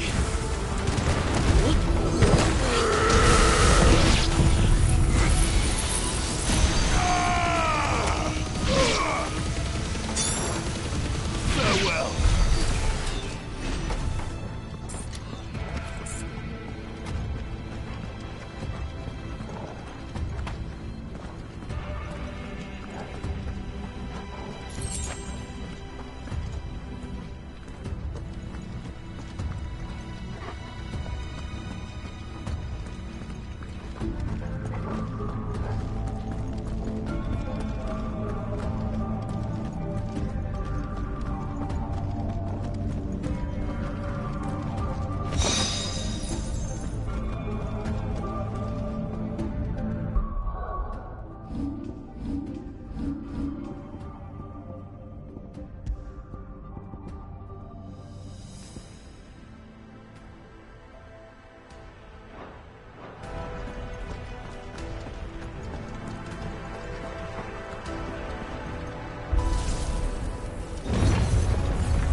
done, Togo. Nice try.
almost there.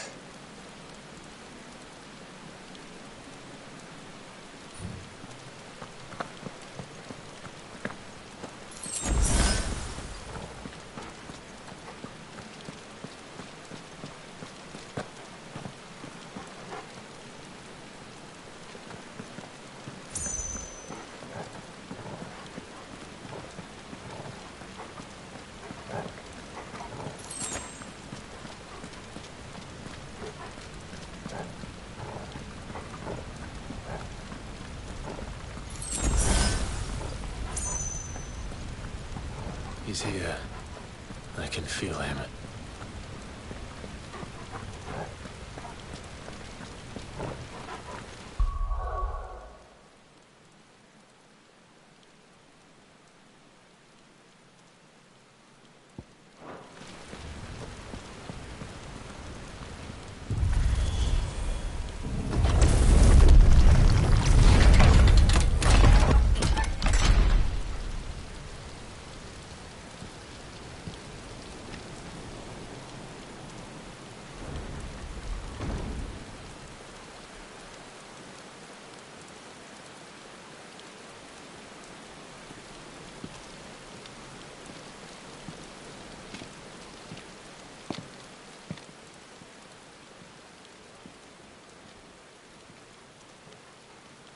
Why? The blade must ever feed if her edge is to remain keen. Butcher. What care you for these worthless creatures? They are nothing. Weak from the moment of their conception, ever longing for power not theirs to command, they turn unfailingly upon themselves. Like sheep, they roam in filthy flocks, eager to trample those few gifted a fleece of gold. Or that they might feel contentment with their pitiful existence. Prejudice and persecution, severance and strife, every earthly wrong springs from the malice in men's hearts. Malice born of the pain and suffering that is free will.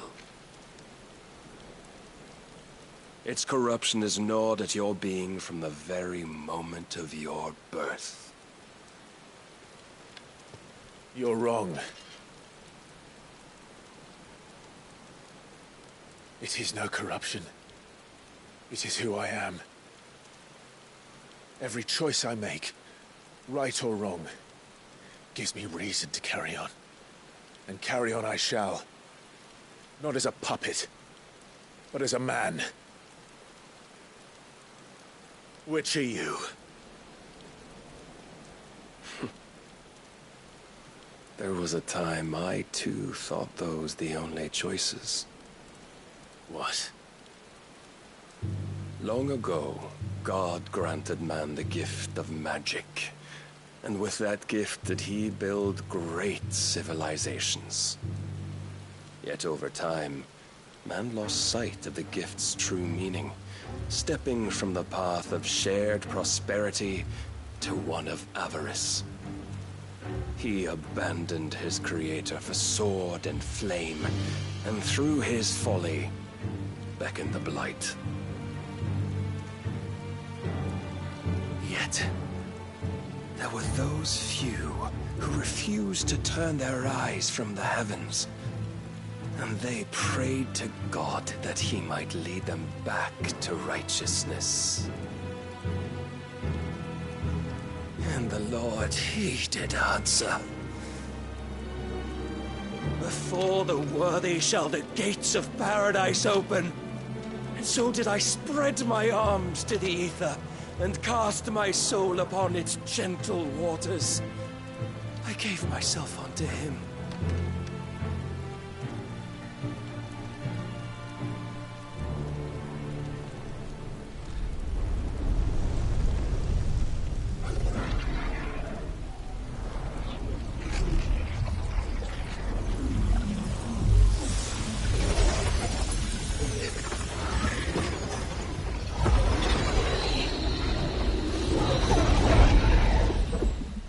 promise is this? My worth proven, the Lord charged me thus. If your kind are to find salvation, they must be made to serve. You see, paradise lies but a single step away. Could we only take it? Could we only leave our transgressions behind? For none save the pure of heart and mind may set foot in the new world. I will save us. But it all begins and ends with you. You are the key, Mythos. And with this humble offering, shall I prove my faith once more. So you forsook your kingdom. You forsook yourself to serve. Tell me, how is that living?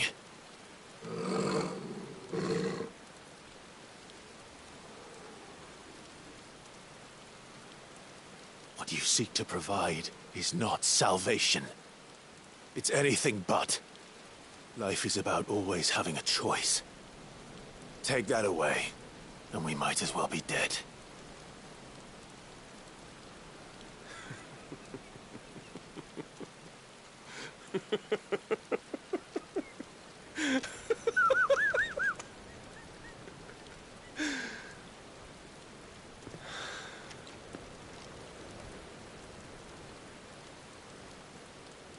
Very well.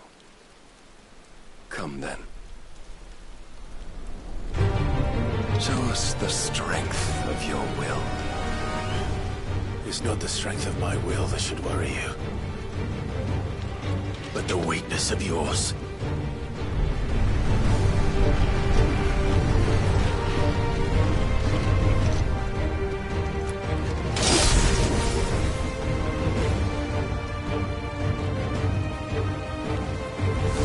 If you think your will the stronger, prove it. By this day's end, you shall know the truth. Soil and stone!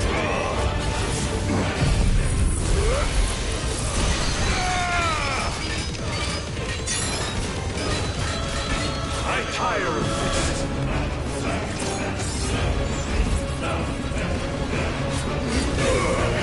Show me more! Slow.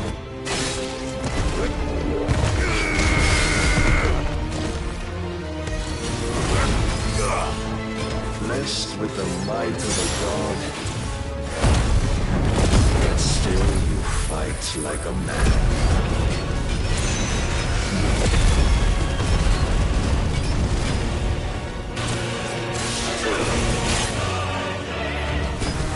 Must I show you?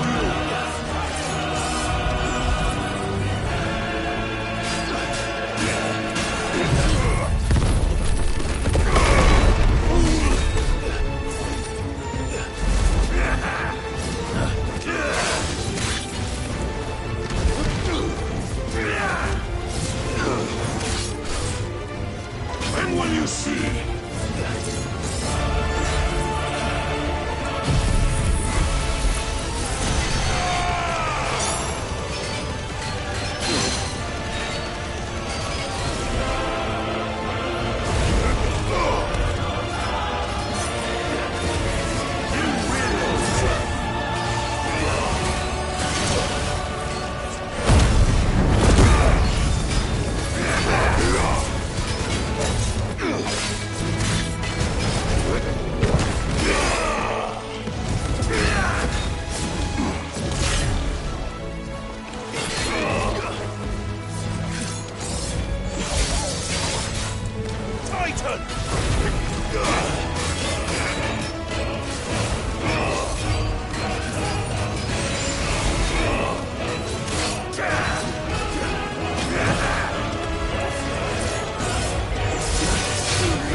Chose you to serve as his vessel, and you cling to this foolish notion of hope when there is none.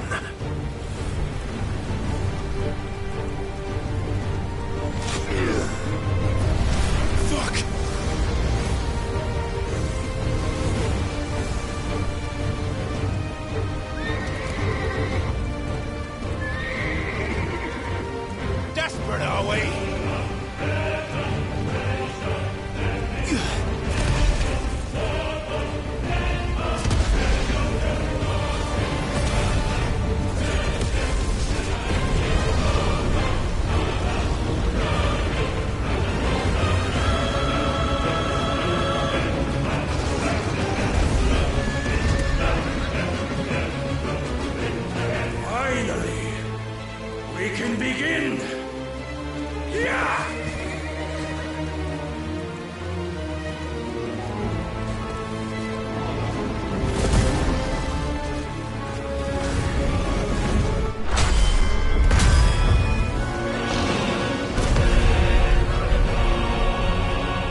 must follow it. Free yourself, Mythos. You will not defeat me otherwise. We'll see. Perhaps you still require persuasion.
You admitted defeat the moment you turned your back on us. When you turned your back on the truth, Barnabas. We are not as weak as your God believes.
What are you waiting for? Men know nothing of strength.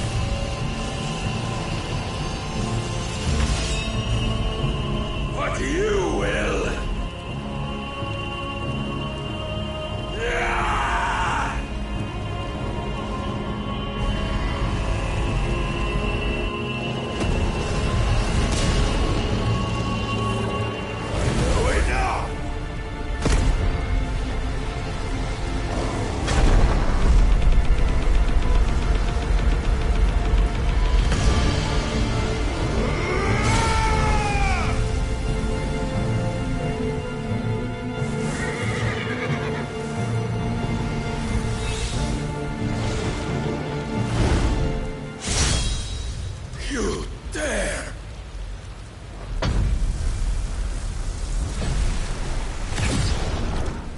Could it be you have made a weapon of your weakness? My apologies.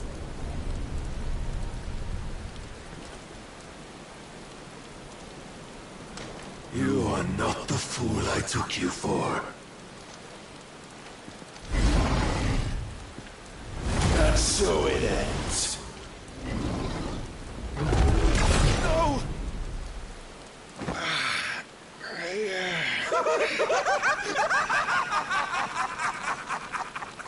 Don't tell me you are tired, Mythos! Your stubborn defiance has stirred my long-becalmed heart, filling it with a joy that I have not known for generations! I had thought the tantalizing kiss of self-indulgence a dream forever out of reach. And now that its sweet ruin courses through my veins, I shall not be quick to relinquish it. Show me your work, Mythos, that I might revel in it!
Chaos!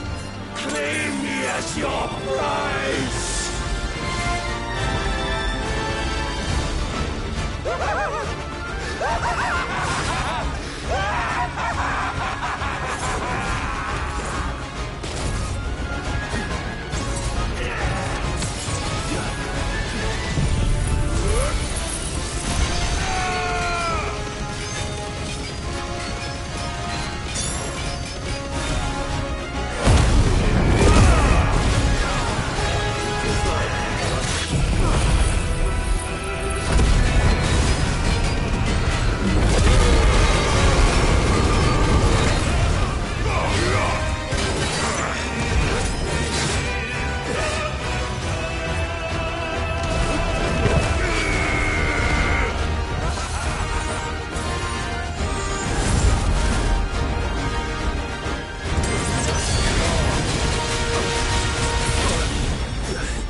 Is at an end.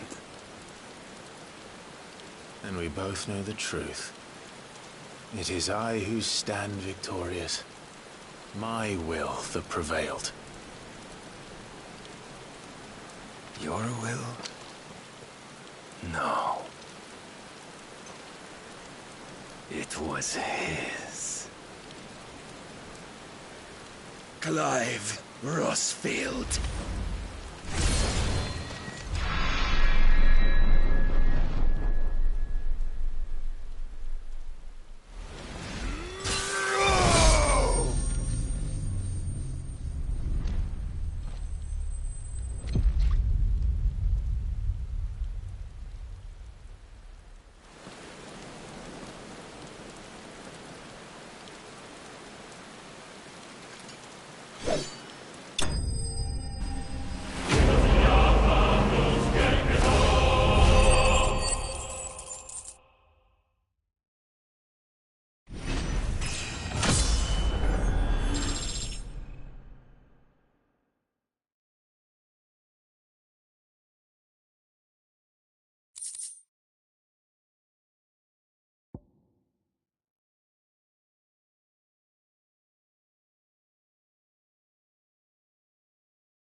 least there is strength in will.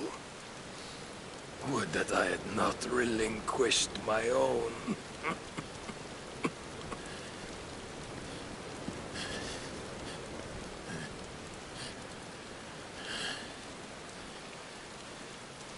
You relinquished nothing.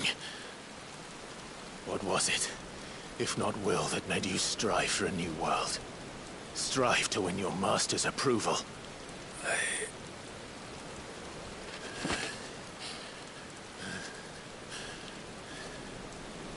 You were shown a fantasy, and you chose to believe it. But you were wrong. There is no world, but the one we live in. And that world is worth saving, even if it means killing a god.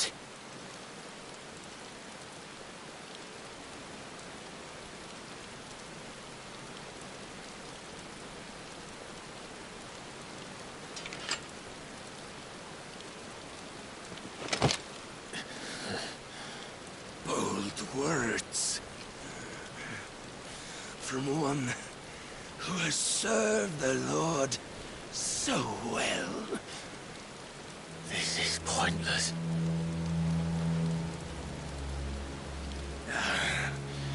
But I almost forgot.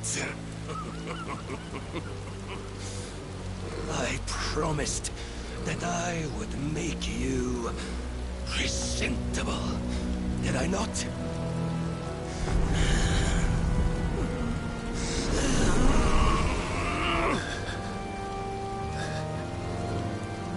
We shall fulfill our destinies, just as the Lord's Mother Crystals have fulfilled theirs.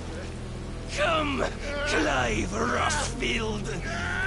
Take what is rightfully yours. Become one with God. No.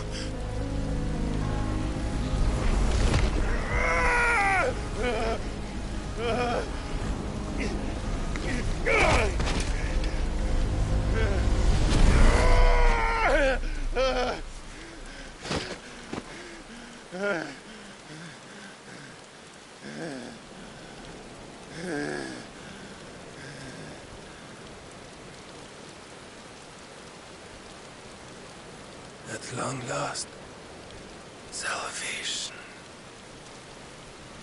I'm coming home. Mother.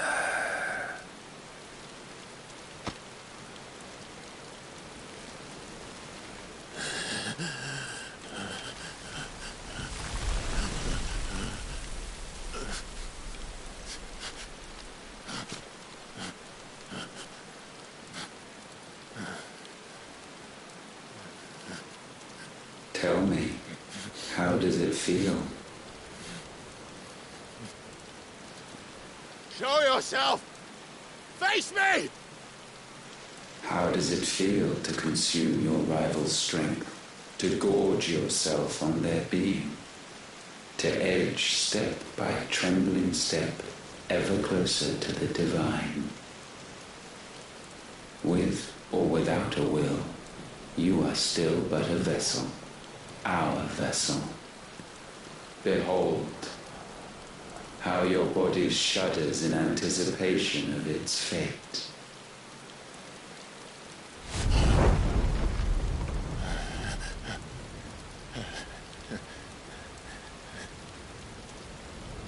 Oh, it's not yours yet.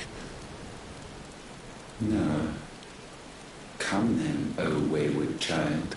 We shall await you upon the back of the first worm. There all shall end and begin again.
Ask them!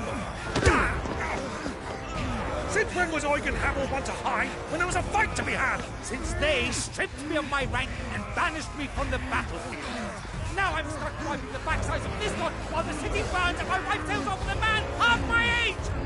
And then you turn up! What the hell are you doing here anyway?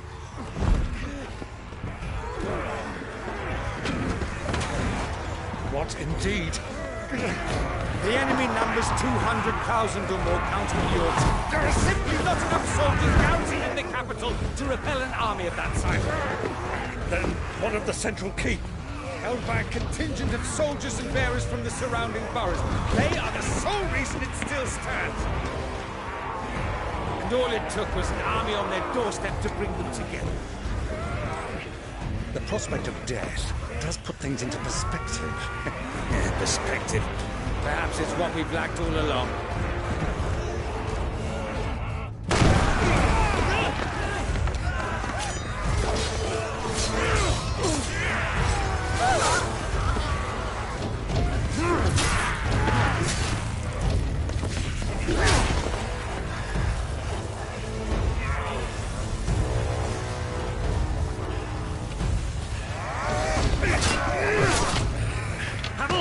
I need you to lend me some of your best men, preferably all of them. My best men? Does it look like I really want... I admit this might not be the most convenient time, but my nephew's in trouble, and I may have already promised him your help. Your nephew, the outlaw? Never! My soldiers have better things to do than die for nothing. Then you and he are of the same mind. I fights for the opposite. He fights for a world in which we shouldn't have to live and die for nothing. And he fights today to give us all a chance of a better tomorrow. Be that as it may, a handful of men cannot stand against the kingdom.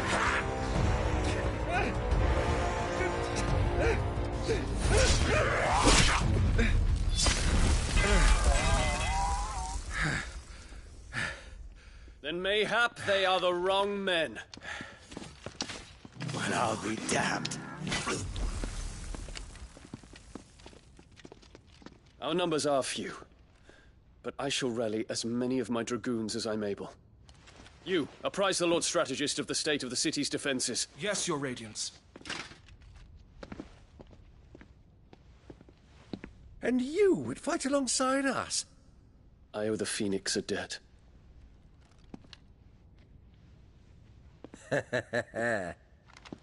Does this vouch for my nephews? Aye, but I still have my doubts about you. Which we can discuss later. Indeed.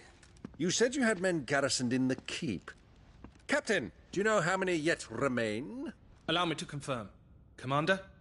Whatever their number, Randalar will be needing Gather the them bodies all. and build a pyre in the courtyard. Quickly. Terence. My lord.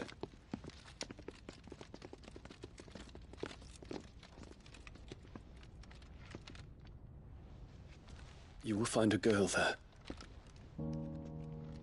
A girl? We are in the middle of a war. I owe her my life, and I always pay my debts. You are to see that she is provided for. Dion, I cannot leave. But you shall. If I am ever to be worthy of the forgiveness of our people, then I must earn it. And I must earn it by my hand, and my hand alone. Know that I do not ask this lightly. And know that I will do it.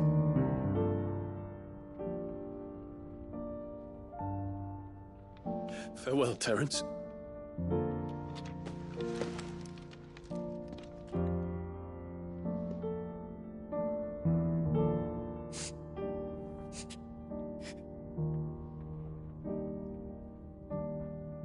Farewell,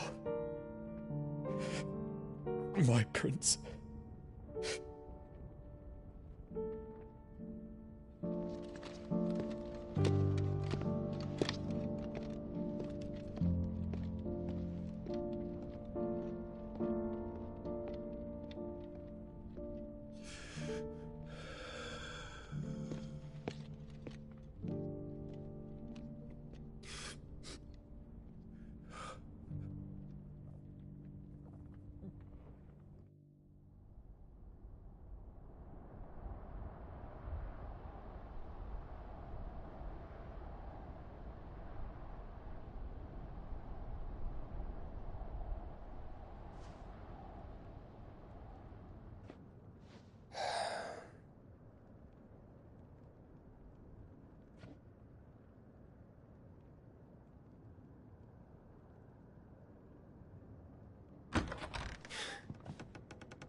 Clive! Thank fuck. You alright? I am. But I'm a damn sight better for seeing you, Joshua. And Barnabas? The king is dead.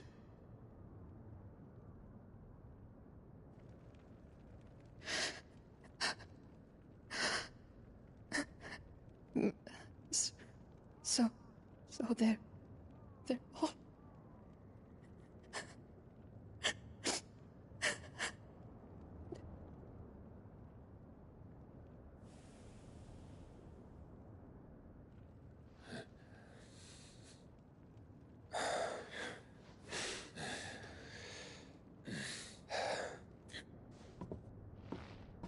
They are, but so is their killer.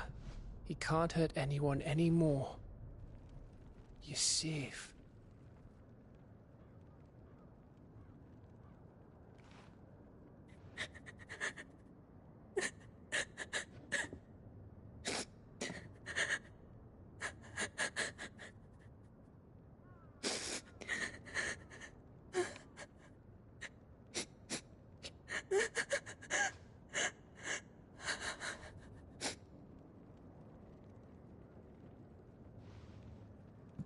Gav, we need to talk.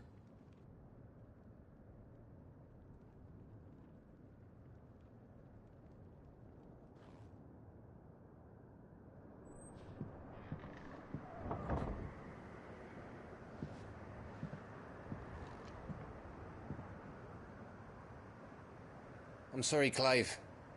You know I want nothing more than to go with you. I do. But I'm glad you're heading back to the Enterprise nonetheless. And not just for Edda's sake. Our people need to know what happened here. You can count on me. As can she, I hope. Thank you, me lords.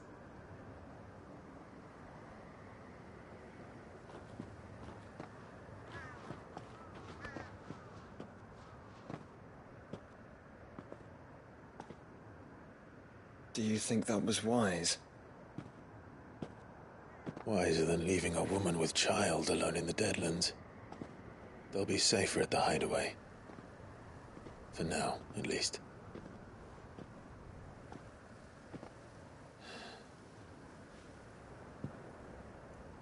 This land is overrun with Akashic.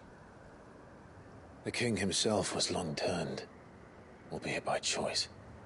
All to serve Ultima, in his damnable quest to forge the perfect vessel. The chaos Barnabas wreaked upon nation after nation. How many were killed for this? He didn't consider it killing. Or a mercy of sorts. A way to end their suffering. He truly wanted to save mankind, and ultimately use that. As he uses us. But why us? What are we? What are we? We are dominance. That is our fate.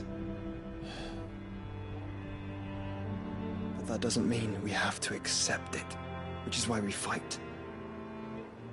For the right to deny it. Is that not so? It is. For our sins.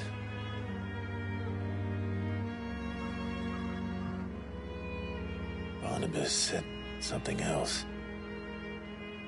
That the Mother Crystals were Ultimas. Ultimas? Are you certain?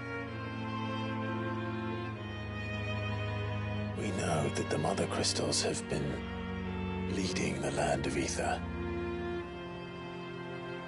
And we also know that it's this which hastens the spread of the Blight. But what I cannot fathom is what Ultima stands to gain from that. What did you find at the Stronghold? The truth about Ultima's prize. For so long, I believed it to be you, and you alone. Yet, it is not merely Efreet that he desires, but Efreet and Phoenix both. That which we became in the skies over Twinside. Only when the twin flames are joined shall his vessel be complete. Quite why he needs a vessel is another question. Unless there is something he cannot achieve without one. Something his immaterial form precludes. Something requiring an unthinkable amount of ether, and a body resilient enough to channel it. If I did not know better, brother, I would think that he meant to cast a spell. A spell 1,000 years in the making. A spell to end all spells. And he cannot do it without us. Or without the Mother Crystals. But if we destroy them all, we will stop not only the Blight, but Ultima as well.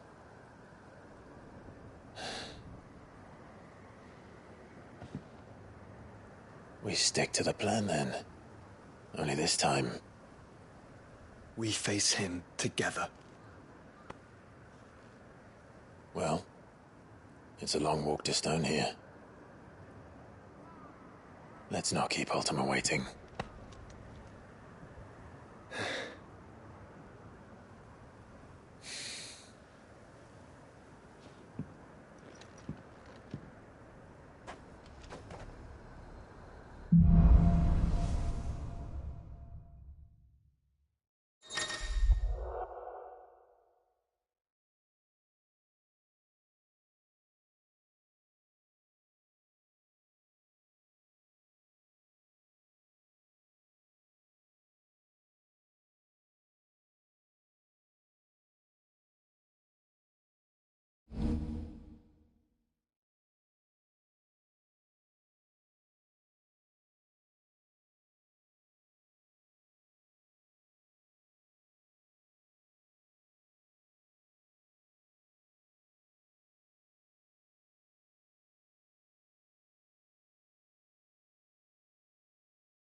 When Barnabas fell, his magic died with him.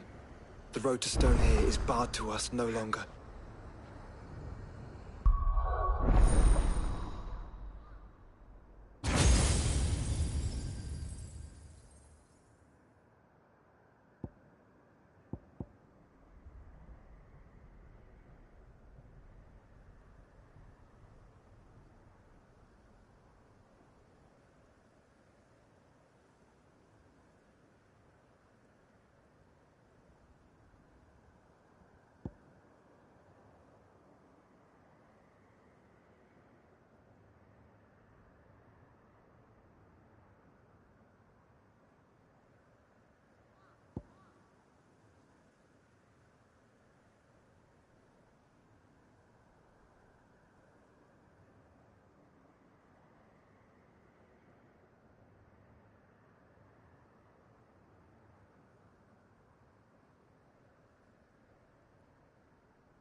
Not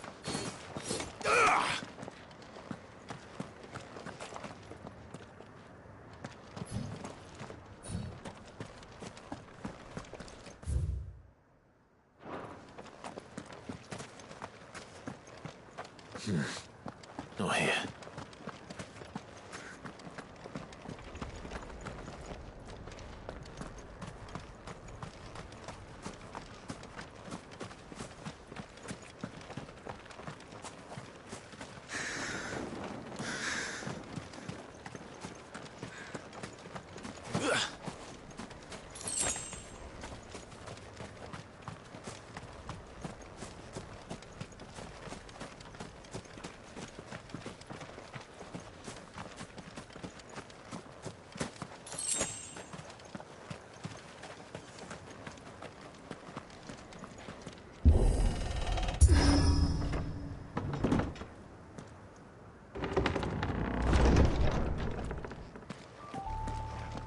You were right, Joshua.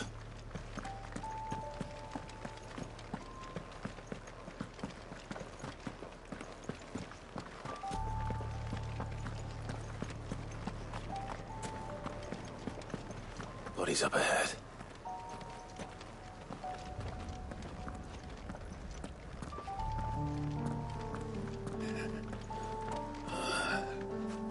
What now? Is there no peace for a dying man? What happened here? The ether floods made savage beasts of my companions. And those faithless orcs, I knew they weren't to be trusted. We were told that they would stay loyal to our cause. Something commanded their loyalty. But it was not us. It's a wonder they stayed faithful for so long. Perhaps they sensed our downfall. The king is gone. Our nation in ruins. What becomes of us loyal pawns now? Sworn to a shattered throne. Fuck Walud. Fuck the dead king and his god. Fuck this withered shithole. The floods do not affect you. You are a bearer, albeit one who's lost his brand. Pray, hear me, brother. Will you grant this pawn his final wish? Will you lay my dying soul to rest? Of course. What do you need? Finally, some luck. Beyond the castle walls, towards Stone here, there is a forest. Never turn. My parents are buried upon a bluff, nestled amongst the trees. Theirs was the only love I ever knew. I was torn from them in life, but perhaps I can return to them in death. Take my ring. See that it rests beside their bones.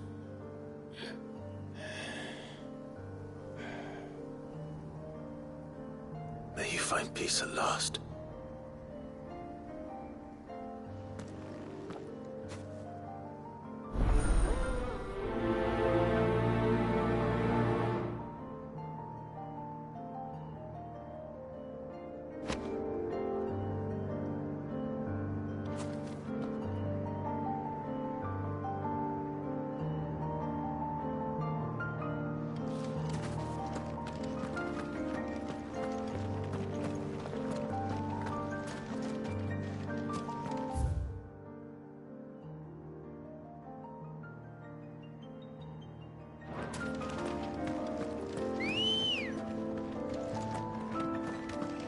Good girl.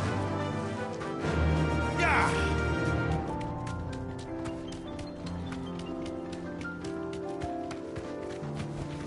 Thanks, Gal.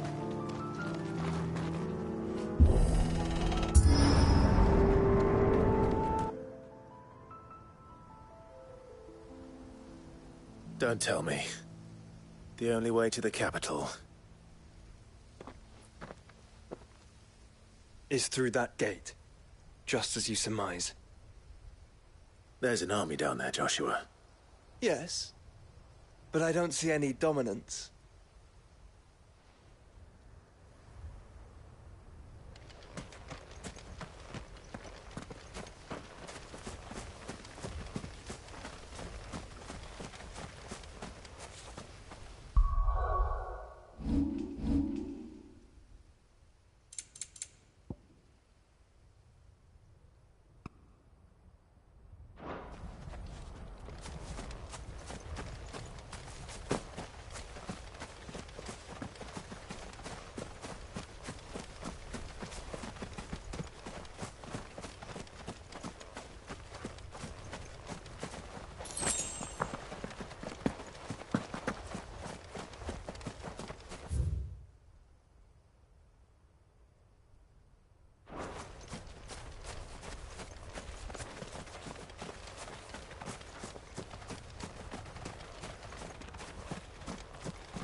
Fly, Ambrosia.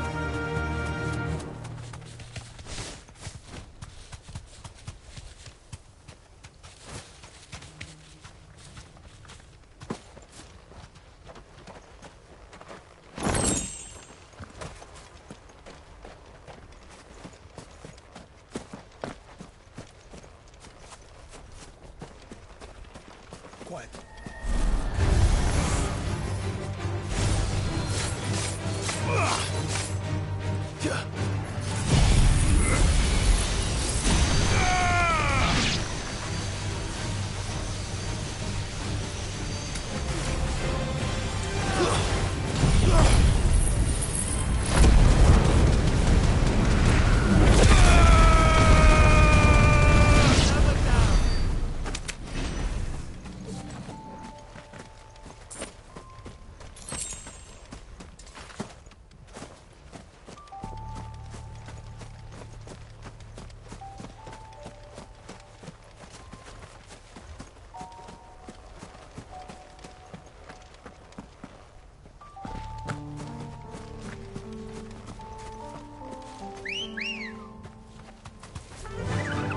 Faster!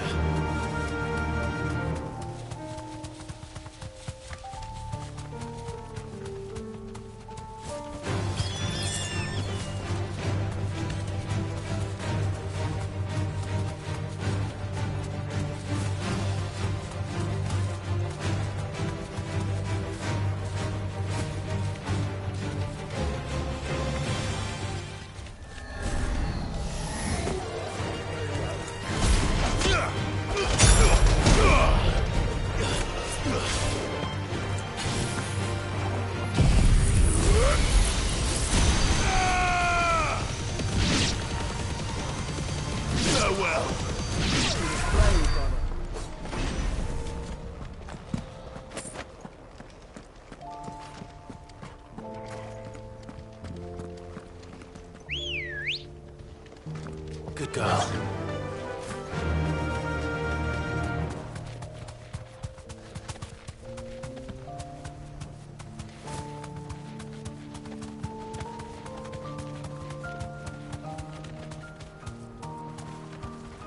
Straight home now.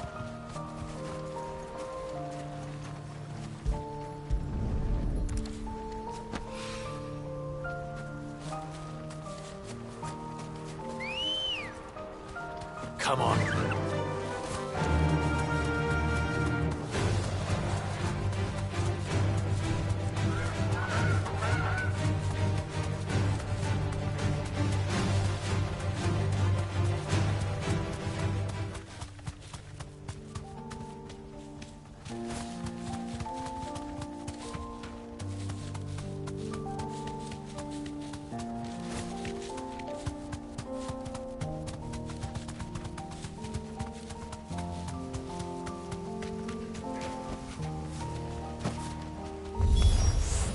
Not an unturned soldier as such.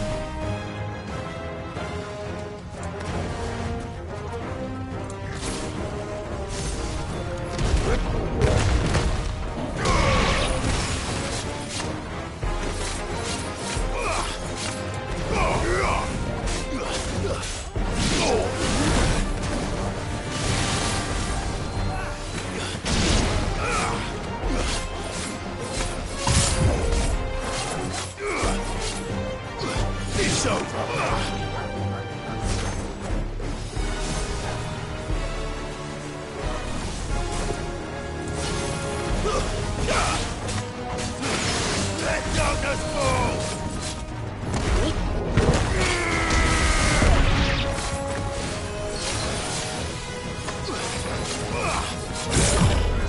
You don't think all this is for us? I wouldn't put it past Ultima. He's made nothing easy so far.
This one's bigger than the others. And meaner, by the look of it.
We can rest here if you like.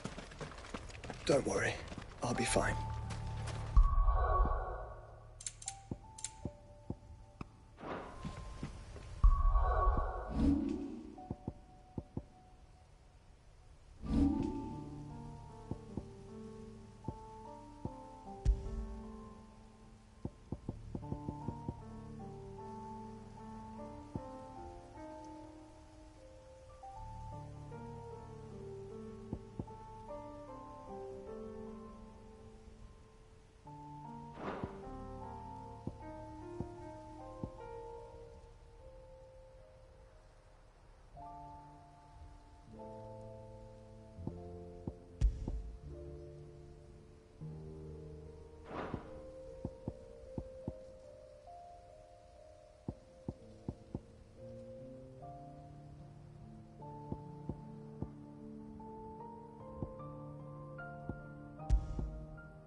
Look, Clive.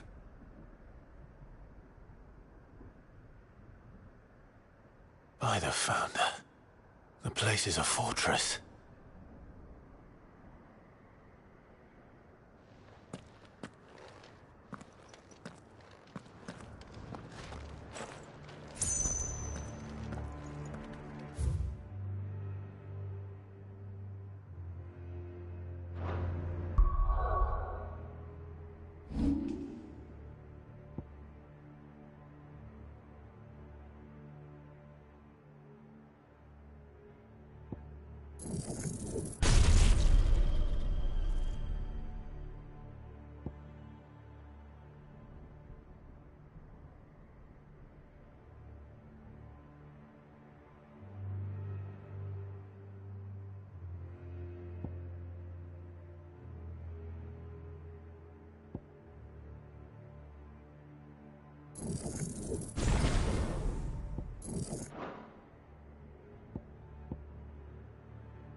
Let's go.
Be safe.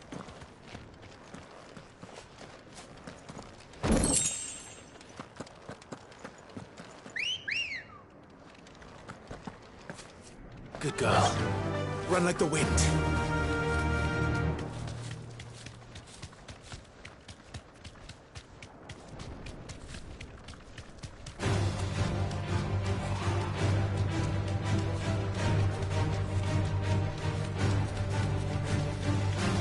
No villages.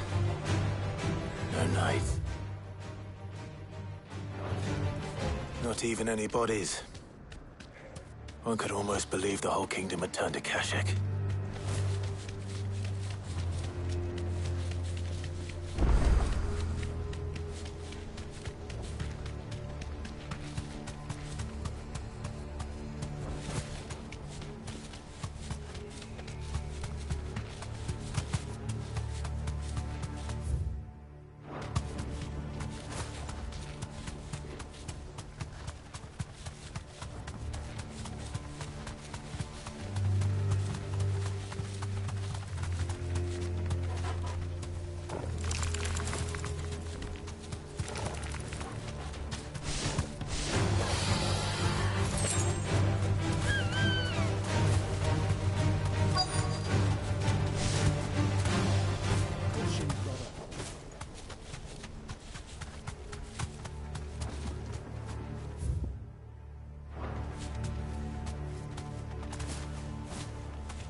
You deserve a rest.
be able to see all the way to Stone here.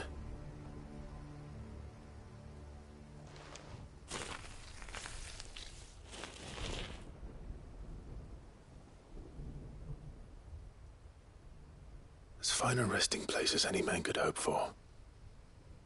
Reunited with those he loves at last.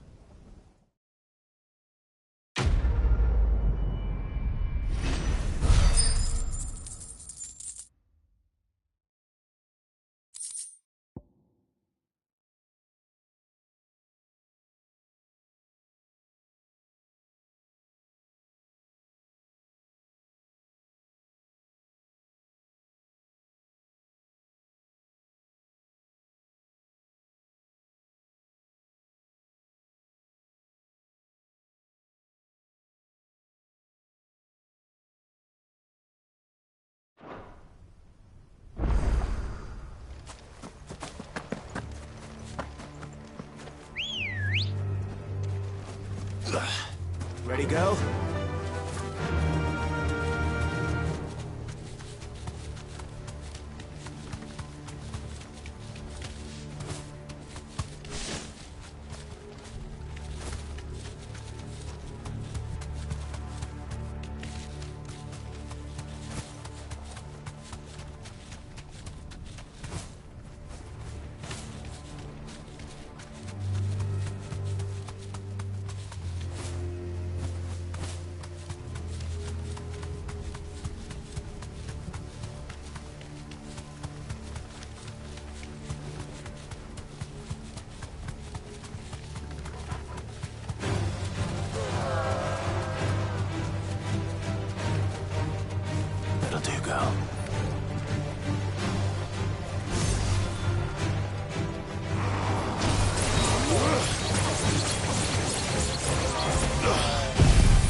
Does it bother you that we haven't heard a single human sound?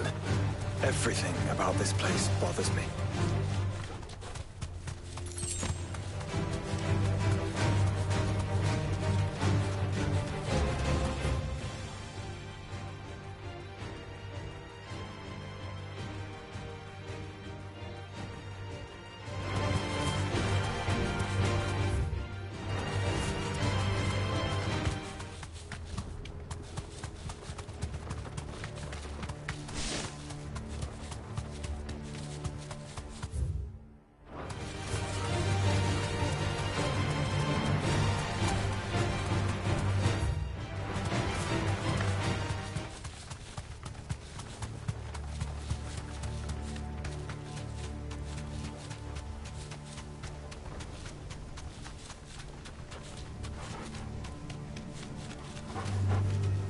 No need to ride from here.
This is no time to ride.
This one's awake.